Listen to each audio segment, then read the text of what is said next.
Good morning, everybody. Welcome to the February 23rd regular meeting of the Board of County Commissioners. We'll call the meeting to order. Please join us in the invocation and the Pledge of Allegiance. Mr. Tipton. I invite you to join with me if you're willing. Gracious Father, this morning we begin with grateful hearts as we say a special prayer for our commissioners and all who bear appropriate responsibilities. We pray for wisdom to govern amid the conflicting interests and issues of our times, a sense of welfare and true needs of our people, a keen thirst for justice and rightness, the ability to work in harmony even when there is honest disagreement. We are reminded that public service isn't easy, but few things worthwhile ever are. For the agenda set for today, we ask that our words and our actions reflect the best that is in each of us and pray that our decisions benefit our neighbors who call this place our community home. Amen. Amen. I pledge allegiance to the flag of the United States of America, and to the republic for which it stands, one nation, under God, indivisible, with liberty and justice for all. Again, thank you and good morning. I'm going to ask for your indulgence. It's going to be some moving parts up here today, so just be patient with me if you will. A couple things. One, we'll move into public comment. As we move into public comment, I want to alert you that if you are here to speak on anything on the consent agenda or the regular agenda, now is the time to do so. There is one public hearing, 9A1. So if you want to take a moment and scan through the consent agenda, if you wish to speak to that item, please come forward. Public comment, again, public hearings, that's best to hold those comments until we get to the public hearing at 9A1. Anyone wishing to address the board on these items?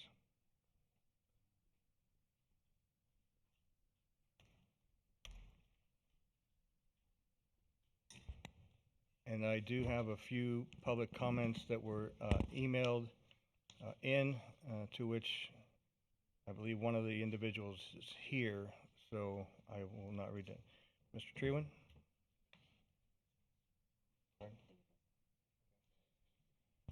Good morning, sir. Honorable Chairman, members of the Commission, my name is Timothy C. Trewen. I live on River Branch Drive in St. Lucie County. On February 7th, at about 5:30 p.m., my 32-year-old daughter, mother of an 11-month-old child, was killed in a head-on collision on Indian River Drive. I'm sad, and I'm here to emphasize the importance of the work that the Commission has already done to improve safety on Indian River Drive. I'm here to appeal to the community to put their heads together. And first of all, I understand there's an interlocal agreement between the county and the city regarding the maintenance of Indian River Drive. And I would like to propose that there be an appendix to that interlocal agreement that's referred to on the first page of the interlocal agreement, and that appendix names the people who have died on that road. And when anybody considers the terms of that agreement, some thoughtful person in that meeting might say, let's look at the appendix and just read through the names of those who have died. And let's go forward with this agreement, having those people and their families in mind. My wife is going to follow me with a lot of what she and I feel, and many of you feel, are practical measures that could be taken. I will just say with a little bit of time, I have an ambitious idea. This is a scenic highway. This is something that when something like this doesn't happen, we're proud of and we feel good about. It's something many of us like to do. I've done it. I've decided to take Indian River Drive for its beauty. Well, I propose we charge admission. And when we charge admission, we can raise the funds we need to make it safer. And then people can enjoy that drive without those of us who now live here, those of us who have someone who died on that road, with less dread and more enjoyment. And of course, there's caveats and so forth. We need to reach out to homeowners there, of course. I thank you for listening to me. I give my wife the rest of my time, and she has her time, of course. Okay. Thank you for listening. Thank you, Mr. Trewen. I have to go. And I'll share that I did receive your email with a lot of the items listed. I will make that put that into the public record with the clerk. Thank you, sir. Good morning, Mrs. Trewen. Good morning. Thank you so much for putting us in. I won't spend the time reading the email and the addendum if you're going to go ahead and put that in public record. I'm a special ed teacher, so I have visuals. I don't know if you can put that in. This is our first night with Claudia in Guatemala. She was an orphan. Actually, if you just stay right there, and then there's a camera right behind us here and Where? right here. Okay. There you go. She was abandoned. She was in an orphanage in Guatemala. She was 15. This was our first night together as a family in Guatemala. This is our first Christmas together. Tim's family's from Wisconsin. I'm from Florida. But we were up visiting her grandparents for the first time.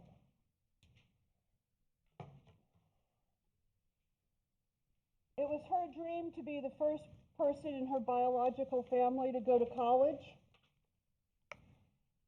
This is her graduation day from Indian River State College. She had a disability, so she was not fluent in English at all, and she had a disability. And she graduated with an AA in culinary arts and became a chef. It has the picture of her husband and her grandparents and her brother, who is here for the memorial, but this is too hard for him. So he asked I represent him. I don't have permission from the family to show her baby, so I'm not going to do that.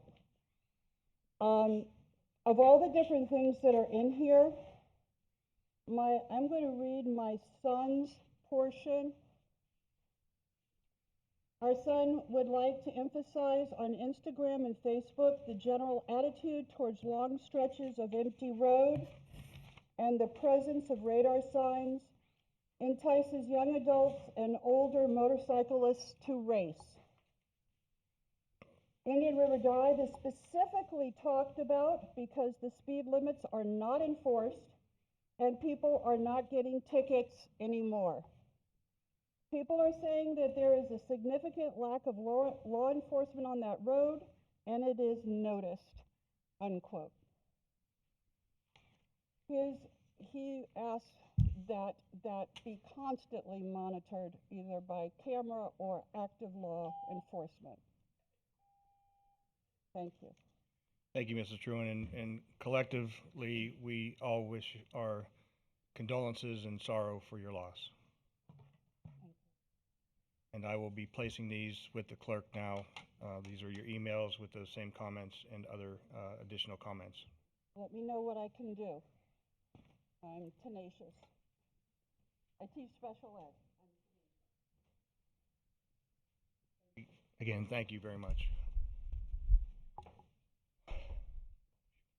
We are still under public comment. Anyone wishing to address the board? Good morning. Good morning. Let us know your name for the record. My name is Paul Gwendon. I'm one of the part-time employees who work out at the golf course. And I'm here to speak on behalf of the people that do work in the maintenance department out at Fairwinds Golf Course. The referendum request for proposal 20-054, I think that it would be unjust in any means to bring in an outside company, especially a California-based company, to run the maintenance of the St. Lucie County Golf Course. Right now, we have 8 employees out there. 4 of us are part-time, 4 are full-time employees. And I would just like the county to compare what we do, being short-staffed, with what Brightview, the company that you're going to bring in, who is doing Martin County, is doing down there. If you go and do a comparison, a side-by-side, they've got at least 4 or 5 more employees than we do. And Fairwinds Golf Course right now is standing room only from the time the first tee time kicks off until they close, and that's because of us, the people who maintain the golf course. If the golf course management says that it's because of financial, then it's based, in my opinion, on the fact that it's being mismanaged from above, not by the people who are maintaining it. Like I said at the beginning, we are short-staffed. We're running with 8 people. We should have at least 12. And I feel that we're getting the short end of the stick. We've been deceived ever since this agenda was brought in. We were told after the last meeting that it had been buried, that nothing was going to happen, but yet here we are again with the same thing on the agenda. I think it's wrong. I think we're being done wrong. Basically, I'm just here to support my fellow workers. Great. Thank you, sir. Thank you. very much. We are under public comment.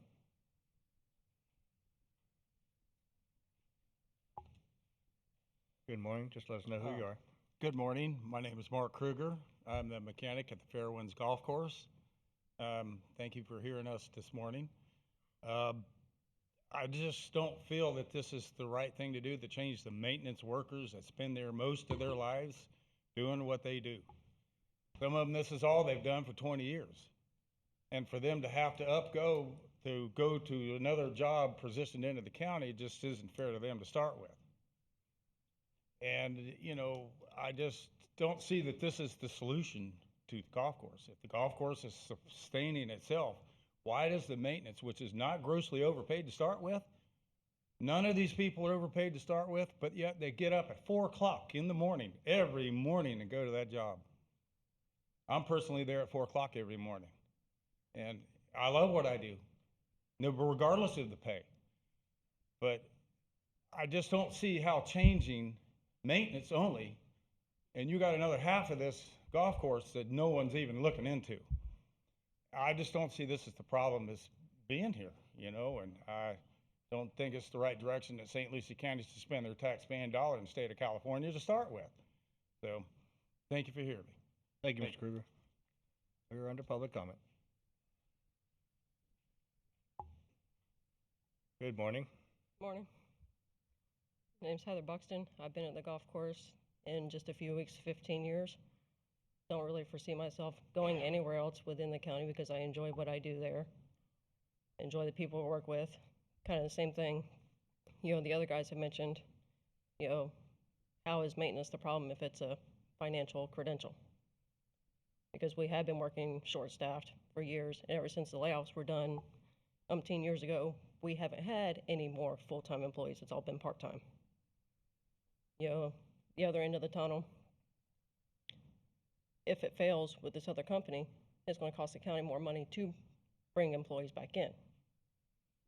Equipment's on the thing moving out that we don't even have. So where did those VIN numbers come from? And the hours were just thrown in or whatever. I verified all that myself. I think between the three of us, I don't know if anybody else is going to speak or not, but appreciate your time. Thank you, Ms. Buxton. We are under public comment. Good morning. Just let us know who you are. Good morning, Willie Scott. I kind of work out at the golf course with Mark and those guys. I do a little teaching out there. And I've kind of looked into this a little bit myself, and I get it about the employee side of it. But if I'm correct that bringing in Brightview is going to do a couple of things for the county. Number one, it's going to save a bunch of money for the county as far as maintenance is concerned. I understand that they've talked about moving employees around and making sure employees had a job. I get that part. But I think the biggest part is you have a golf course that has a very, very good layout.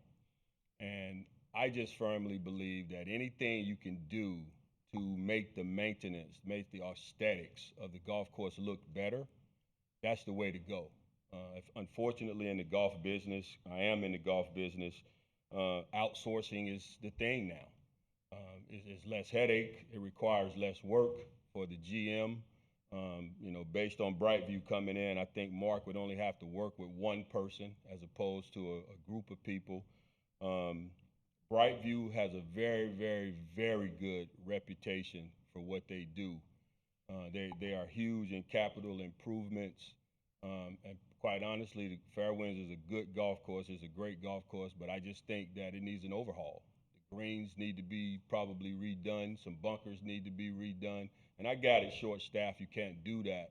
But with Brightview, because their reputation is so good and they do such a good job and they stand by their work, I've checked into Brightview as well. They do a lot of county municipal golf courses down in Palm Beach.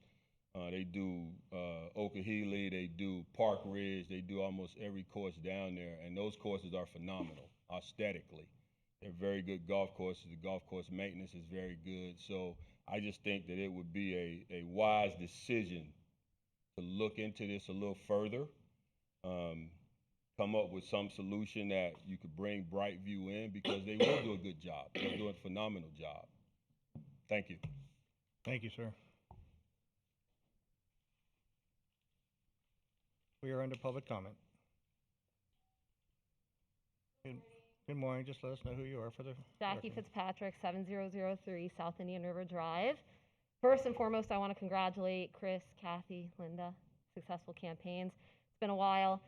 I know I took a little bit of a hiatus, as did many of us on Indian River Drive, and I think the grace period was kind of needed for all of us. We've been at this for many months. But during the hiatus on the back end, Mr. Zadowski and I forged a very healthy relationship, and I think that it's mutually respectful. And so my point today is just to let you guys know that I'm kind of back at it. I'm going to revive this conversation because it's vitally important we do this. We got to work together to do something.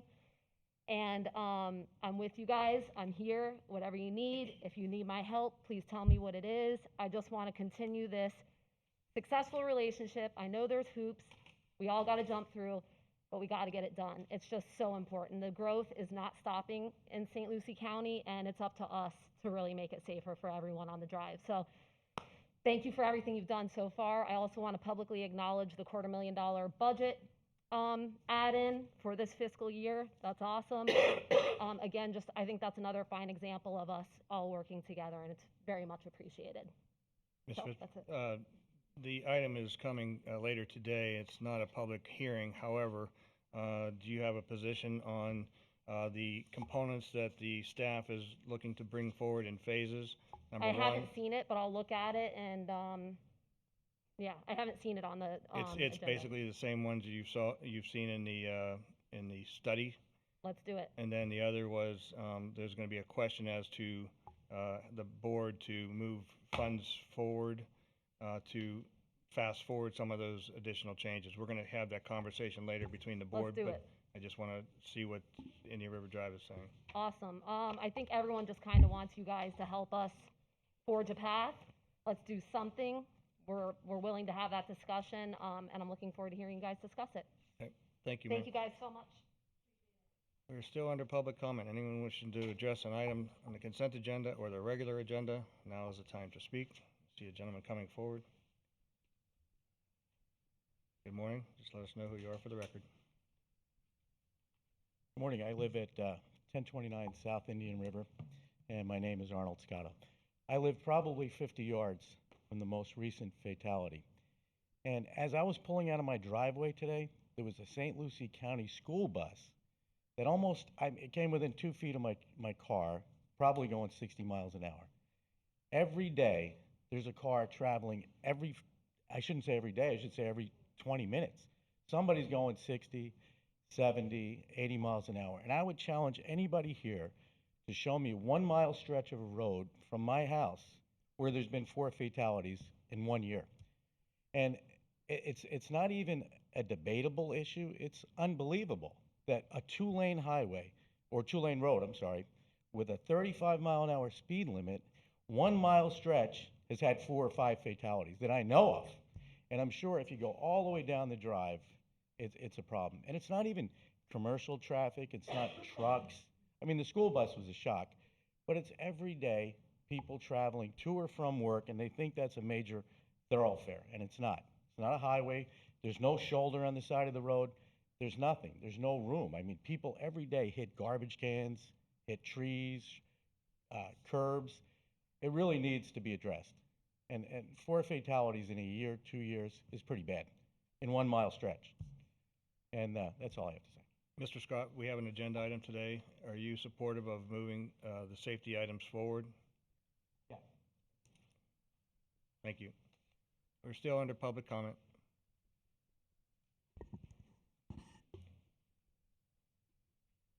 Ms. Fitzpatrick, do you want to share something real quick? Because this is not, we don't have a public hearing on the item. You're going to have to come forward. This is unusual, so I just want to make sure that the public knows that this is not.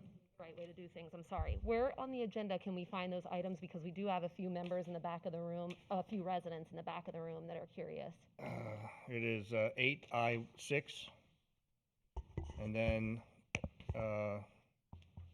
10A, I'm sorry. There's a follow-up to that one. Mr. Chair, thank can you. I make a suggestion? Yes, Since please. one is on the consent agenda and the other 2 are on our regular, Right. could we go ahead and agree to pull the one off of consent and discuss the 3 together, and maybe do it at the beginning of our regular agenda versus towards the end? I think most of them are. Thank you. That's a great, As a great suggestion. idea. Thank you, Franny. All right. You're welcome. Okay. All right. We'll get back to you. We're still under public comment. Anyone wishing to address an item on public comment? So I was going to move to that direction there, Mr. Tesh, but there was a couple things I had to do in fairness. But Good morning, Mr. Chairman, members of the commission, Mr. Tipton. Just a small item. I would like to submit the EDC's 2020 annual report. And just like to thank you for your partnership, commitment, and investment in economic development. And with that, I'll wait for some other action items. But thank you for your investment. yes. Thank you, Mr. Tesh. And for the record, we'll be just submitting the annual report to the clerk. All right. Any other public comment? Seeing no movement, we'll come back to the board. Next item will be the approval of the minutes from the informal meeting of January 12th, 2021. Move So moved. approval. We have a motion? Okay, thank you. Do we have a second? Second. Motion by Bart, second by Mitchell. All in favor? Aye. Any opposed? Motion passes unanimously. And to the clerks, don't worry, I'll be doing roll call for the main items. Make it easier, sorry. Next item is a proclamation, resolution number 21-040, a resolution proclaiming February 21st through 27th Engineer Weeks in St. Lucie County. Madam Clerk, will you please read the proclamation? A resolution proclaiming February 21, 27, 2021 as Engineers Week in St. Lucie County, Florida. Whereas the Board of County Commissioners of St. Lucie County, Florida has made the following determinations. Engineers design, construct, and maintain the infrastructure and facilities that contribute to a high quality of life for all residents in St. Lucie County. St. Lucie County growth depends on engineers executing innovative, creative, and high-quality solutions to technical problems. The purpose of the Florida Engineering Society is to advance the public welfare, promote the professional, social, and economic interests of the engineering professions, and stimulate and develop professional concepts, amount all engineers through education and excellence in practice. Members of the Florida Engineering Society and the Florida Institute of Consulting Engineers are making strides to interact with the engineering education sector to prepare future engineers to maintain our economic leadership and quality of life. It is important that we recognize and honor the continuing contributions of America's engineers. Now therefore it be resolved by the Board of County Commissioners of St. Lucie County, Florida. This board does hereby proclaim February 21 through 27, 2021 as Engineers Week in St. Lucie County, Florida. Passed, duly adopted this 23rd day of February 2021. Thank you. Is there a motion? So moved. We have a motion by Second. Mitchell, second by Bartz. All in favor? Aye. Motion passes unanimously. Today we have Stephen Frank, Project Engineer, Treasurer, and Treasure Coast Chapter of the Florida Engineering Society, to accept the proclamation. Good morning. How do we do this? Okay, there we go. Want to say a few words? Yes, please. You. Thank you, Honorable Chairman and council members, for this proclamation. As stated before, my name is Stephen Frank, and I'm currently employed at Engineering, Design, and Construction. I am also the treasurer for our Florida Engineering Society Treasure Coast chapter, where one of our main goals is to reach and encourage our future generation of engineers. And part of that, we hold an annual competition called Math Counts, where middle school students are competing against each other to go to the state and national level with potential scholarships on the line. Another way that we reach our future engineers is through scholarships. Every year, we offer scholarships to deserving high school students to further their goals. This proclamation helps in that goal. Thank you so much. Thank you, Mr. Frank, and thank you for all you do. All right, next item will be a presentation from our clerk of the court, Michelle Miller. Good morning, it's good to see you back. Well, thank you for having me back. I have notes. I was told that I have to follow the notes. Good morning, and thank you for having me this morning. Before I make the announcement and unveil your big check, I wanted to give you some updates on the clerk's office and some of the things that we've been doing. We've been very busy over these last 7 weeks that I have been serving as your clerk and comptroller. One immediate change we implemented on February 1st was changing the hours. So our office is now open from 8 to 5. This gives us 10 extra hours for everyone to access in-person services at the clerk's office. We've moved some departments to create a better workflow and also provide the customers better assistance. We have begun issuing marriage licenses and conducting ceremonies, accepting passport applications at both of our locations. And Operation Greenlight is currently underway. That goes from the 20th of this month until the 27th. This will waive the 40% collection fee for our residents to get their driver's licenses back. We debuted a brand new ceremonial room for weddings, and it overlooks our lagoon and the downtown Fort Pierce area. It's absolutely beautiful. And I had the privilege and honor of conducting 8 ceremonies on Valentine's Day. It was very, very interesting to see all the different couples, even from Palm Beach, that came up. We've also put in a drive-through in downtown Fort Pierce so that you can drop off paperwork, pick up copies, make a payment, all without having to try and find a parking space in downtown Fort Pierce. We've a Turbo Court partnership was launched, and this allows people to do things online, such as small claims filing, divorce, eviction, domestic violence cases, and it auto-populates them and sends them right to the courts. Since taking office, my priorities have been stabilizing our budget and also addressing our staffing issues. Right now, the Florida legislature has a bill that will help to do all of this and allow us to plan and properly budget for the next year if it is allowed to progress and go through. While our budget is in dire straits, I'm here to talk about our comptroller role. As you know, it's important that the public understands that the clerk serves as your comptroller, your auditor, and as your treasurer, but I cannot do this alone. I'd like a few staff members to join me. These are the hardworking professionals from our office who make this program a great success. That's you guys. Dee, Cheryl, Martha, Patricia, and Cheryl, and of course, Shay. For the past decade, these hardworking accountants at the clerk's office have been raising a new stream of revenue for the county, and by doing something that many of us do, and that's using our cashback rewards on our credit card. Our team of skilled accountants reach out to the county's vendors to get them paid by credit card instead of checks. And after the year is up, Wells Fargo cuts us a check for all of the revenue and rewards we've generated.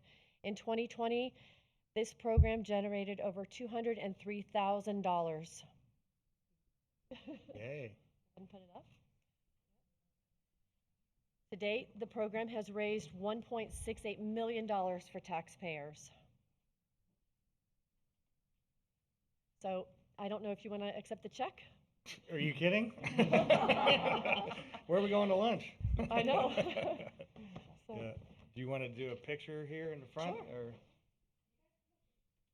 Or why don't we stay up here?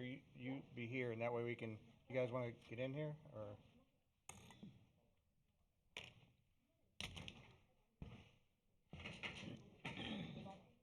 Yeah, okay. I think we could probably put 2 and 2 and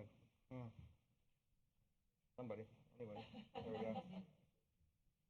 Hey, the 3 of us can get in. We all got masks. Okay, we're good. All right. Thank you so much.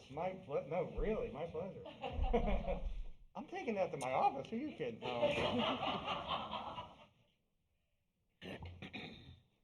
Yeah, I kid. Mr. Chairman, I have a question. Commissioner Townsend.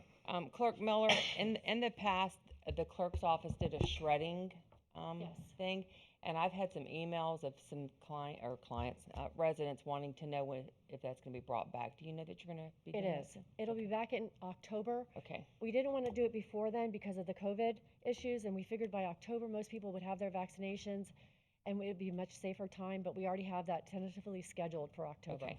And I will send the date to you guys. Okay, thank Great. you. Thank right. you. Any other questions? Okay, thank you Great. so much. Thank you, Clerk Miller. Appreciate you. All right. Before we move on, I do have a housekeeping order. When I provided the public comment earlier, I wasn't aware that the folks were coming to actually speak, so I actually missed the public comment that I was supposed to read into the record. So if you don't mind, I'd like to read this into the record and then pass it to the clerk. This is an email that came, I'm going to say, the other day. This is from Lon R. Danielson, and it is a letter copied to us, and it says, the St. Lucie County Health Department deserves recognition for their excellent handling of the COVID-19 vaccination program. From what I observed, county employees, including the Sheriff's Department, were also instrumental in making this mass vaccination venues function with seamless efficiency. We have become a nation of complainers with some justification concerning many government administrative programs. However, very few complaints, if any, were heard on the 2 days I was present. Most folks were delighted to receive the vaccination. Many a thank you was spoken. Mass vaccinations are difficult to plan, schedule, staff, and coordinate. Hats off to St. Lucie County. It would be interesting to learn the number of out-of-county residents who drove hours who were vaccinated. I understand people heard how well St. Lucie County was doing, myself included, and did whatever they could do to get the vaccine from people who clearly know what they're doing. Perhaps the planning and logistics of St. Lucie County could be useful for other Florida counties and to the state. Sincerely, Lon R. Danielson. And I'll have this passed over to the clerk for the record. That being said, we're going to move into the consent agenda, and as commissioners look for their items that they'd like to pull for separate vote or comment, I'd like to bring one forward, that being 8C5, and introduce Jan Steele with the EDC coming forward. Mr. Lee Cohen and Raj Varma from KPMG are going to, I understand, appear virtually. Mr. Tesh, please help me with this so that I make sure that I get there. And Lee Cohen is the principal of Jan Steele USA, and the item before us, I'll let Mr. Tesh introduce. Good morning, Mr. Chairman, members of the commission, Mr. Tipton, Pete Tesh, St. Lucie EDC, and thank you for pulling Project Ash off the consent agenda. Yes, I believe we have Leora Cohen, the executive director for Jan Steele USA, and Raj Varma, who's the site selection consultant with KPMG. KPMG is a site selection and tax consulting firm. So, Mr. Chairman, nothing pleases the crowd like a PowerPoint presentation. 75, However, 75 slides or less. Yeah. in the interest of time, if you would like Mr. Varma or Mr. Cohen to address the commission first, happy to do that. Very well. I don't know who has the IT. This is Marie? Oh, who?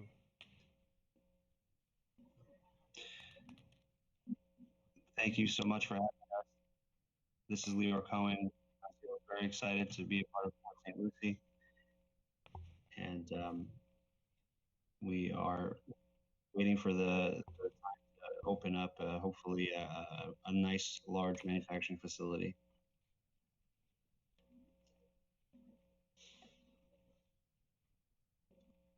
Well, we certainly are happy that you've selected St. Lucie County for your endeavor. Did we lose you? It looks like you're muted. You're back. Yes, now we're very excited, and Port St. Lucie was one of our top choices, and hopefully everything goes well. Very good. Do we have Mr. Varma on the line as well? I think you're muted. Yes, you do. You do. Good morning. And good morning. We do appreciate all the efforts that the commissioners, as well as the economic development officials. Pete and Jill have been great, and through this process, and we look forward to the partnership potentially in the future. All right, very good. Would you like me now to go to Mr. Tesh with the PowerPoint? That would be great. Great. All right, Mr. Tesh.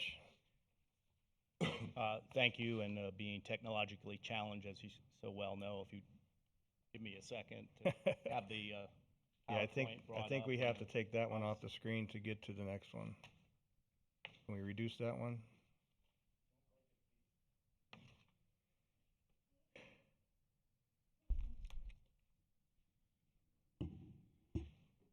Thank you. As they're pulling up the presentation, there was a great article this morning in the Wall Street Journal about manufacturing and the resurgence in the United States. And what was also very interesting, I thought intriguing, is that they had the CEO of Malibu Boats talk about their increased sales of their boats and some of the supply chain issues that they're confronting.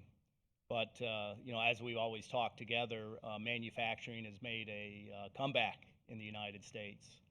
And just because of the policies and the execution of the actions that you all have done as a county commission over the last 4 or 5 years, we're so lucky. Because luck means where opportunity meets preparation. So as we get past the COVID craziness and further into 2021, I hope we can reap the benefits of sustainable jobs for our residents and our citizens, and do good things to grow this economy. Okay. Now, the PowerPoint. So as you just met Leor Cohen, and many of you got to talk to Leor and Raj individually about John Steele, and we're really excited about this project.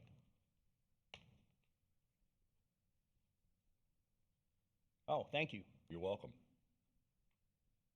All done. Yeah. I know it. Anything for some comedic relief. A little bit about John Steele. It's an Israeli-based company, and the CEO of that company is Rami John. They're located in Ashkelon, Israel, which is a port city outside of Tel Aviv. So we're delighted to have this foreign direct investment project. So not only out of Florida in the United States, but we're attracting global manufacturers. Very cool. John Steele is an intermodal chassis manufacturer.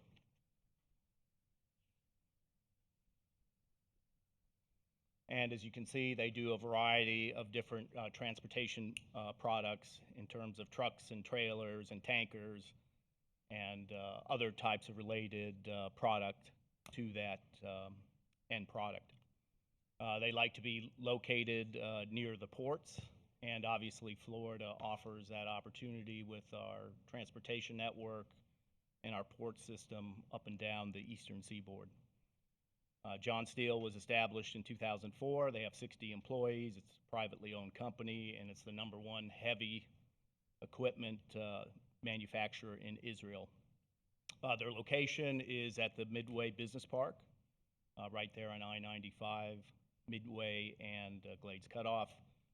We anticipate the projection of 55 new jobs and average annual wage over $42,000, which is 107% of the average earnings per worker for St. Lucie County.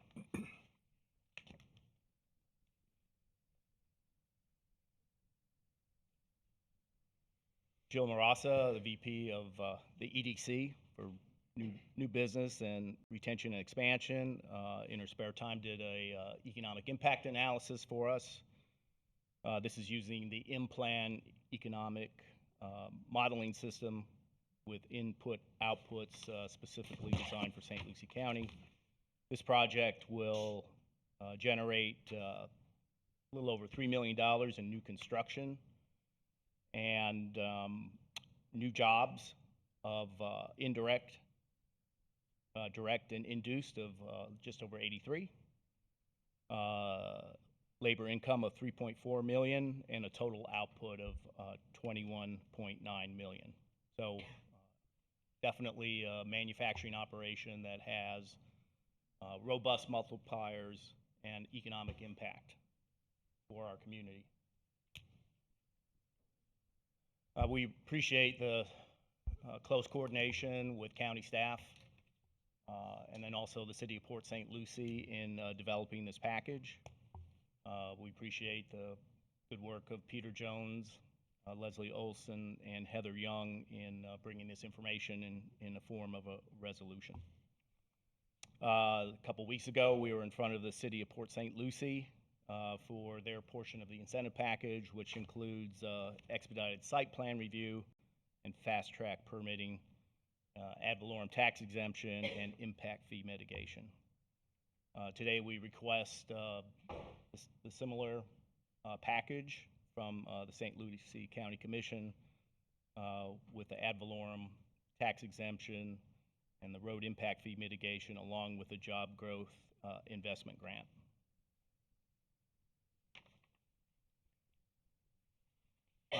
Mr. Chairman, thank you for allowing us to come before you today. We appreciate your thoughtful consideration of this project, and if there's any questions, I'll do my best to answer them, and if they're really tough, I'll give them to Jill. There you go. Any questions from the board?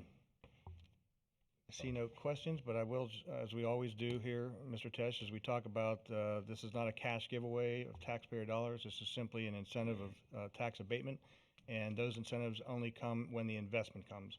And that would, the value of this process would not happen unless they were putting in the $3 million for the investment plus the job grant process. So I always want to make sure that that's known, that this is not a cash giveaway. They only receive the benefits when the county receives the benefits. Okay. Mr. Cohen, do you want to talk? I'm so proud of what you do in philanthropy. I didn't know if you wanted to say anything about that, or I know that you're kind of a private kind of guy and not talk too much about that stuff, but did you want to say anything about that? Well, I can tell you that so I believe in God, and we are trying to follow God's laws, and one of the things that God says that we should do is that we should give back to the community, and that is at least the tithe, 10%, and I believe in that. And I was very proud to hear this morning that you guys had a prayer to God, and that made me feel really good. And I believe that the more we give, the more God will give, and He will shower us with abundance. And we believe that if John Steele comes into Port St. Lucie, we'll be a good community member, and we'll at least give 10% to charity, and we'll try to help build the community. And again, I think if it would be very helpful for us to receive the incentives from the city to help us grow our business and create jobs and uh, and then have profits, and then from those profits give to charity in the community. So I hope you guys understand this, and if you give, I believe we will be able to give back. That's as well. great. We always appreciate good community partners in any business that comes to our community. So thank you very much. Mr. Raj, did you have anything else to add? I mean, this is a great company from that perspective, and they do have a good track record of corporate citizenship and to really invest in the communities that they're in. So, really, really like the process that you all have kind of put through. The company is very happy in terms of where they're where they're considering, and I think the community has been very, very supportive. So again, thank you for that. All right, thank you very much. And I just always want to put an exclamation point on this, that St. Lucie County and Port St. Lucie, as well as even the city of Fort Pierce, work well together when it's coming time to provide these types of opportunities for job creation and private investment in our community. So without that cooperation, oftentimes these types of businesses don't come. And I know that this board has been very proud of our cooperation with Port St. Lucie, and especially on this particular project and one's most recent. That said, Mr. Tesh, any final words? No, thank you for your time, and also I'd like to thank Lior and Raj for joining us virtually today, and again, appreciate your thoughtful consideration of this. Great. It is on the agenda, so we will address it at the time. Any other questions from the board? Seeing none, all right, we'll come back. Couple things on the agenda. Just we had an addition prior to the meeting. 10B1. It's a time-sensitive change order request, and then on a regular agenda to sort of surplus land declaration. They had to correct the date on that, and is it 10C2? There's an attachment added to it on an emergency repair, and then an additional attachment was done on a resolution regarding regional planning councils that we'll be sending to Tallahassee. That said, that looks like all of my updates. We now will move into the consent agenda. Is there any item that a commissioner would like to pull for separate vote or comment? Mr. Chair, I'd like to pull 2 items for comments. 8E2, which is in regards to the land acquisition on Jenkins Road, along with 8F3, the architectural services at the Port St. Lucie Intermodal. And on the, and I've already talked to staff on both of these, so I don't need to have them up there if that's okay. Okay. Unless any of you prefer to. On 8E2, this is in regards to purchasing property, and what I'd like to point out is that it has been suggested that they use impact fee funds to do this, to do the due diligence, and I'm kind of against that at this point. There has not yet been a selected route for Jenkins Road coming in through that part, and since this is mostly going, nor has there been a stormwater plan at this point as far as location and size needed for the Jenkins Road extension. I'm asking that the funding come out of ELS, which would be the accounts 382 and 317. And if it's the point sometime in the future that the funds are pieces of those properties, if we do succeed in purchasing it, they can be then worked out after we know exactly what we need for the road improvements. Okay, but you are interested in moving forward with the due diligence on that? I have no problem with that. It's just the funding sources. All right. I will share that I sit on the Land Acquisition Committee as your appointees, and there was comment during the discussion to make sure that the individual portions of the property were appropriately funded by each of the funds that are necessary, whether it's upland or wetlands, et cetera. So those conversations were had, and I think that is part of the Environmental Resources Department's position to go forward like that as well. Using the ESL funds? Yes. Okay. All right. And then I you have want to go one to other. 8F3? I'm sorry. Okay.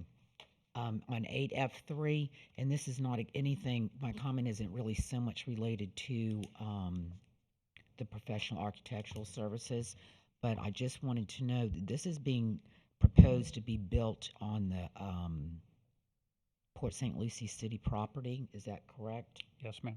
And do we have anything in writing to an agreement with them at this point yet? I'm having an issue at this point in time of building a building with county funds on a city-owned property without some type of agreement in hand. So, Mr. Chairman, if I can address that, Commissioner Hutchinson, you are correct. We do not have an agreement in place. We are in the process of negotiating that agreement. And what we would propose is that if the board is willing to go ahead and approve the recommended process, we will be able to, we believe, concurrently achieve a lease agreement as well as procure the design services, understanding that we will not move forward with the actual design effort until there is a lease agreement in place.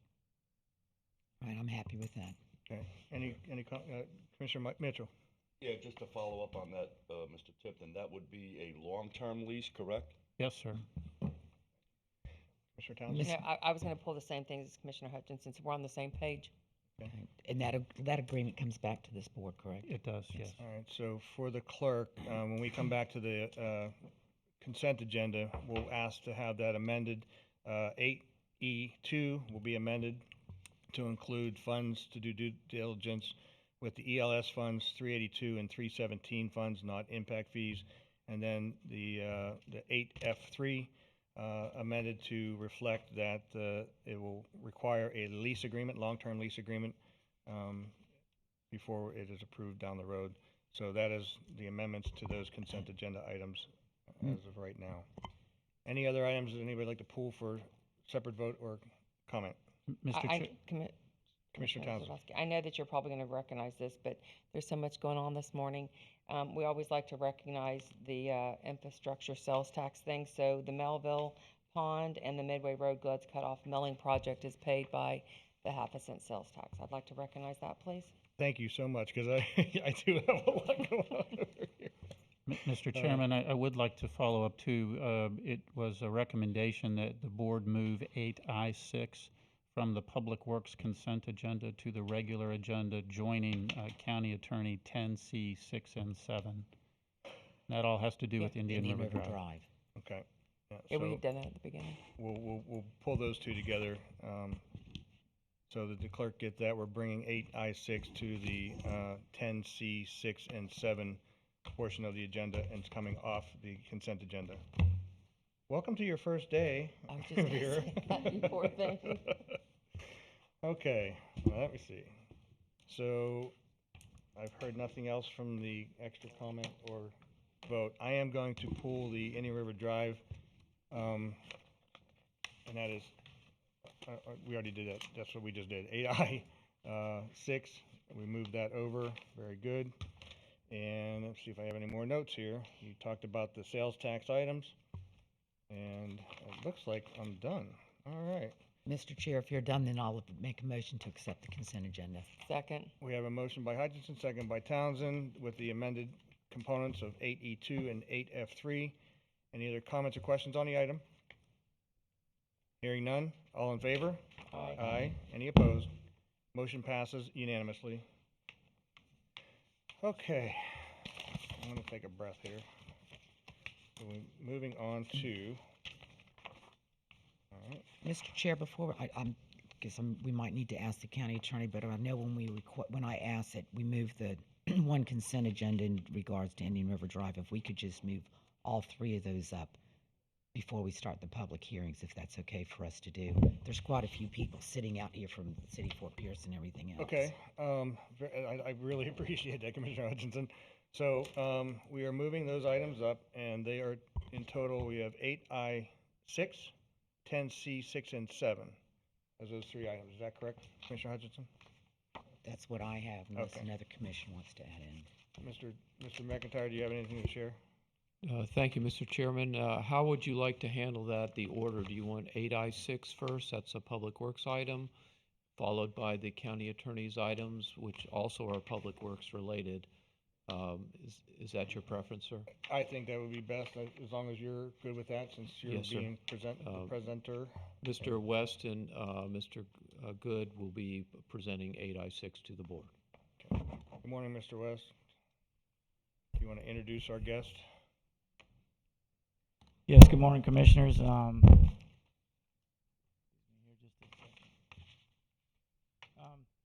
here today with Brian Good. Brian is our consultant with Kimley Horn Associates, who's working with us on the traffic safety issues on Indian River Drive. And I do have a few slides here, if the Commission would allow us to just go through these. It won't take too long, but I just wanted to show you what we're currently working on in terms of the Phase 1 project that is being implemented now. And then later, we'd like to have some discussion, of course, about, you know, how can we expedite the project perhaps and moving forward. And Brian is here to answer some questions. I also have in the audience Mr. Jack Andrews, the city engineer from City of Fort Pierce, is here today also. I asked Jack specifically to come and be here today because we do have a stop sign issue that involves the city, and I wanted him to be here to be able to speak to that. Likewise, I think you all have a copy of a letter from the mayor of Fort Pierce that I just got a copy of that last night. So I was sorry I couldn't get it to you sooner, but it literally just got it this morning and was able to copy it. So just taking a look at what we're currently doing under this Phase 1 project, as you all know, Kimley Horn did a study for us on the corridor. They looked at the entire length of the corridor. They had recommendations on what we could do, and so essentially we're just implementing those recommendations. And so when we looked at Phase 1, as you know, the board budgeted an amount of $250,000 for this fiscal year. So we looked at how could we best use that money to make the most improvement. And we selected the area between Midway Road and Walton Road. It's a 6.2 mile segment of Indian River Drive. And we selected this section because of the field measured speed data that we had in the Kimley Horn study. It indicated that this was an area where we did have a higher prevalence, you know, of speeding vehicles. So we know that there's problems all along the drive. We had to start somewhere, but we thought this was one area where we could certainly focus our efforts on with the amount of funding that we had in Phase 1. The improvements include three basic types of improvements, and I'm going to show you some pictures of those just so you can kind of see what they look like. We're talking about using some raised audible pavement markings and also some transverse type markings, which I'll show you a picture of, and then the radar speed feedback signs that you typically see where it shows you your speed as you're approaching the speed limit sign. We're looking at adding some of those along the corridor. So as I said, we currently have $250,000 budgeted, and so the consent item that we have before you today really is to approve the initial design with Kimley Horn to do Phase 1 design. It also establishes a budget in the amount of $250,000 to do all the project in Phase 1. So that would include the design as well as the construction. Now the construction would go out for bid. That would have to be advertised for bids once we have those design plans. So looking at what the improvements look like, here's a picture of some of the striping, and the picture on the left shows you what the raised audible pavement markings look like. And then likewise, the picture on the right shows you the transverse pavement markings. And the design comes in terms of where we're going to place these specific improvements. Like, for example, the transverse pavement markings won't be the full length of the drive. They'll be at specific areas, and so that's where the design comes into play.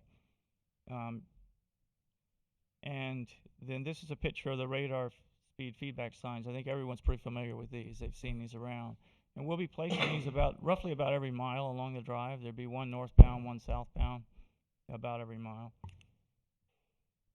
And so, in addition to the consent item, there's a couple of regular agenda items that Mr. McIntyre is going to help us discuss.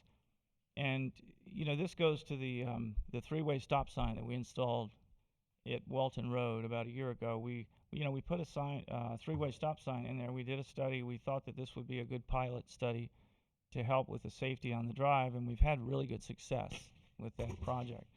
So now we're looking at two other locations. Excuse me, you've got the two other intersections at Midway Road, and also there's one at Savannah Road. So we're looking at doing something very similar, where we'll put the three-way stop signs there. So in order to do that, we need to have a resolution approved by the board that allows us to install the stop signs. There is an implementation process that we follow. You'll recall last time we put out the variable message boards in advance of actually installing the stop signs. So we would intend to do the same thing.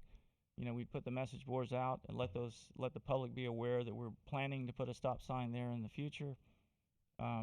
We also installed some flashing signals signs that indicate there's a stop sign up ahead, and so that's part of the installation.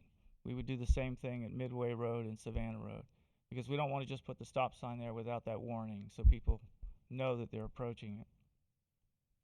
As I mentioned, the county attorney has those resolutions, so we'll be discussing those, and that the letter you have from the city of Fort Pierce from the mayor actually addresses the issue of the sign at Savannah Road.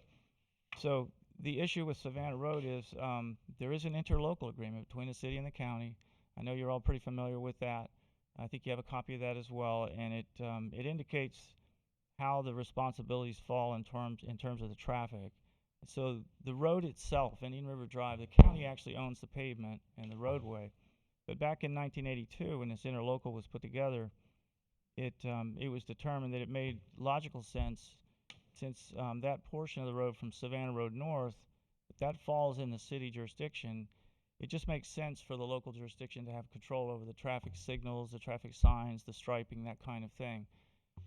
Because basically they control everything else within the city limits. We have this similar thing with Port St. Lucie, for example, down on St. James Drive. So it's not an unusual situation to have that in an interlocal agreement. But because of that, as Mr. McIntyre will explain, we will need the city's consent to put the stop sign at Savannah Road intersection, because technically it falls under the city jurisdiction legally per that interlocal agreement. So with that, that kind of gives you an idea of what we have proposed right now. We've asked Brian Good to help us with the discussion too, in terms of how we might move forward to expedite. There's some things we could do to expedite the project, but it would require some additional funding, some additional design as well. But we can certainly, we'll be glad to answer any questions related to that discussion. So with that, thank you. Do we want Mr. Good to speak to that matter? Well, he has made some recommendations on how we could expedite, certainly. Mr. Good. Thank you. Good morning. Thanks for being here. Good morning, Chair, fellow commissioners. Brian Good with Kimley Horn and Associates. Pull your microphone over. There you go. Thank you. Is that a little bit better?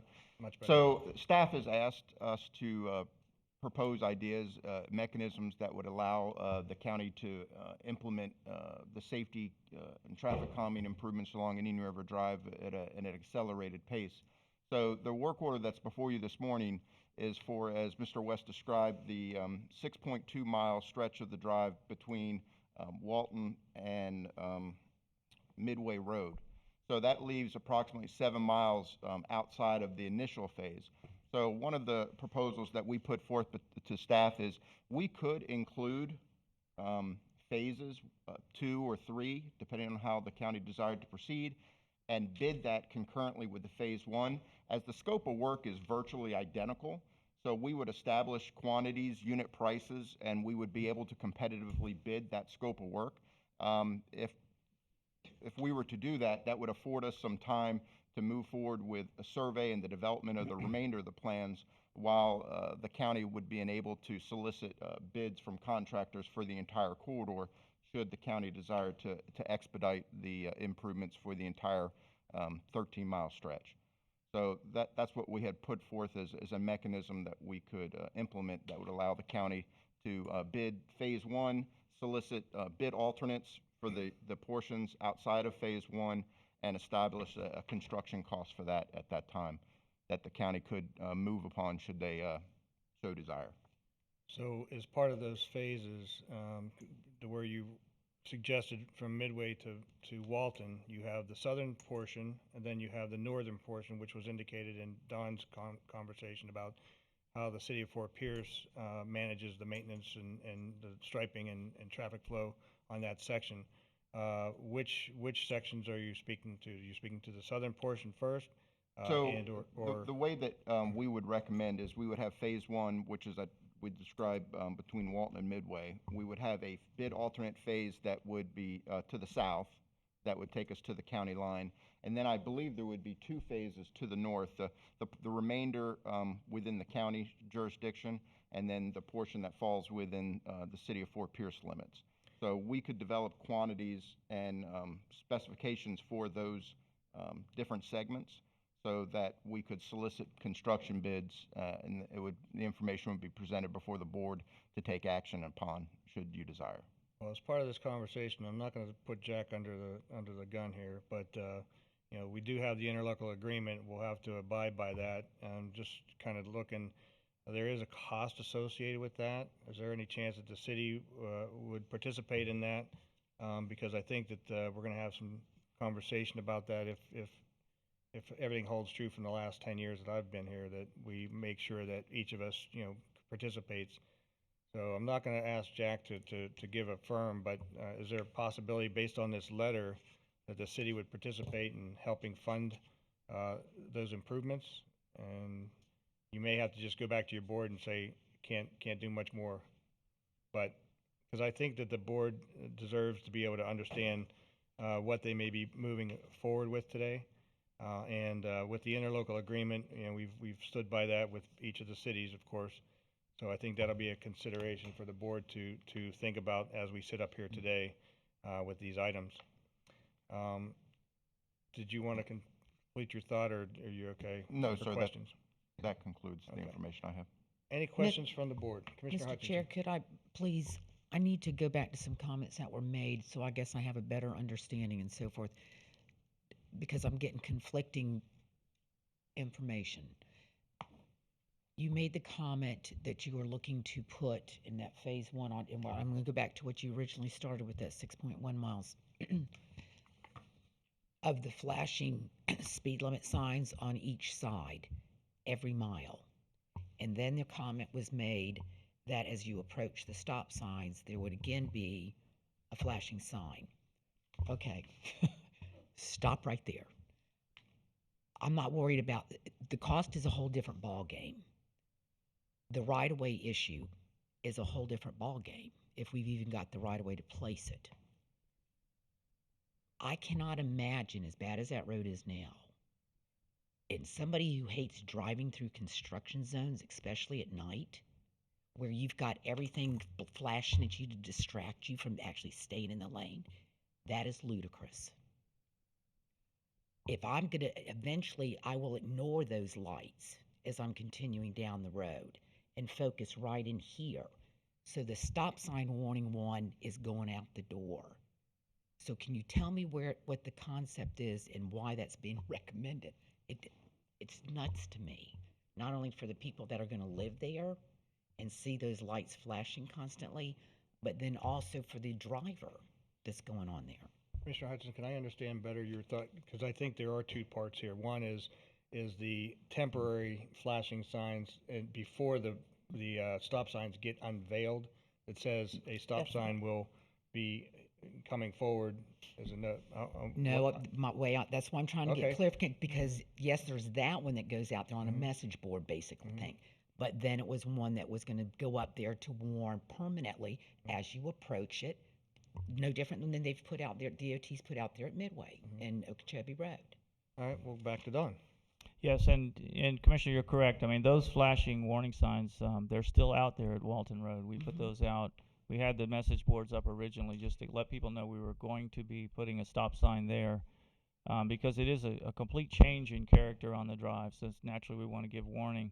But those flashing signs that are set before the stop signs, they're set a certain distance back. They're relatively close.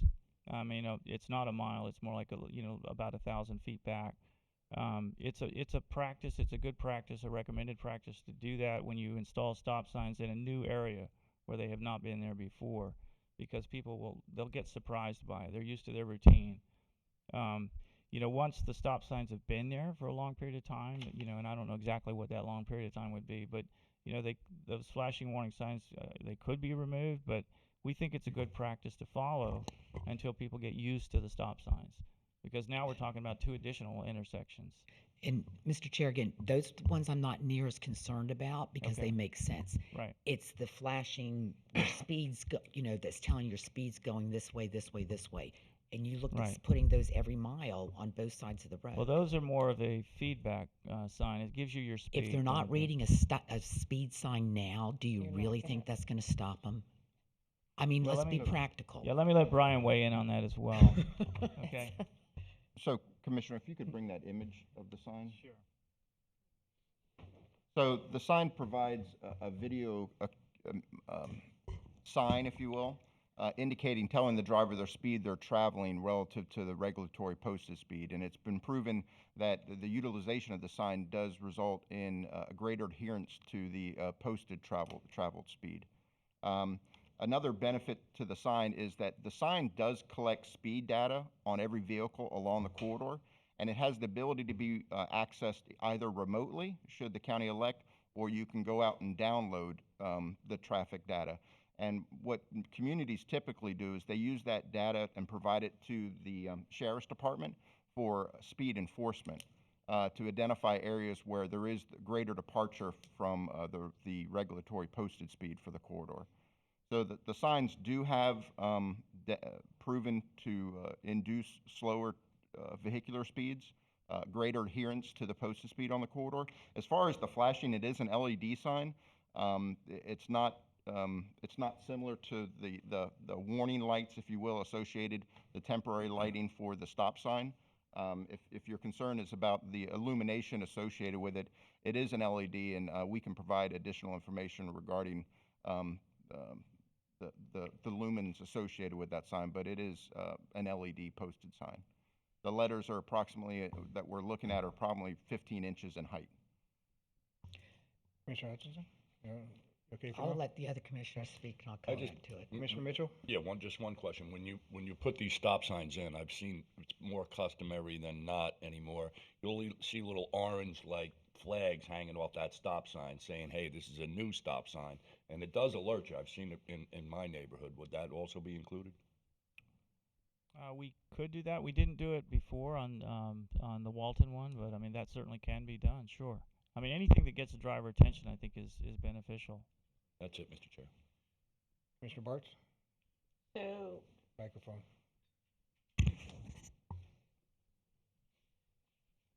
on the speed feedback signs, so I'm gonna say that I would have agreed with you a few years ago. However, seeing them out there and watching as people see them and slow down, I think they do make a difference. I know we've got several where I drive on a regular basis. So I don't think even at night that they are so bright that they distract you. We may want to place them differently. That's my point. Okay, I just want to I'm make not- sure we're on the same No, page. and Commissioner, and thank you for those comments. Mine is not having them out there. I think they do the job they're supposed to do.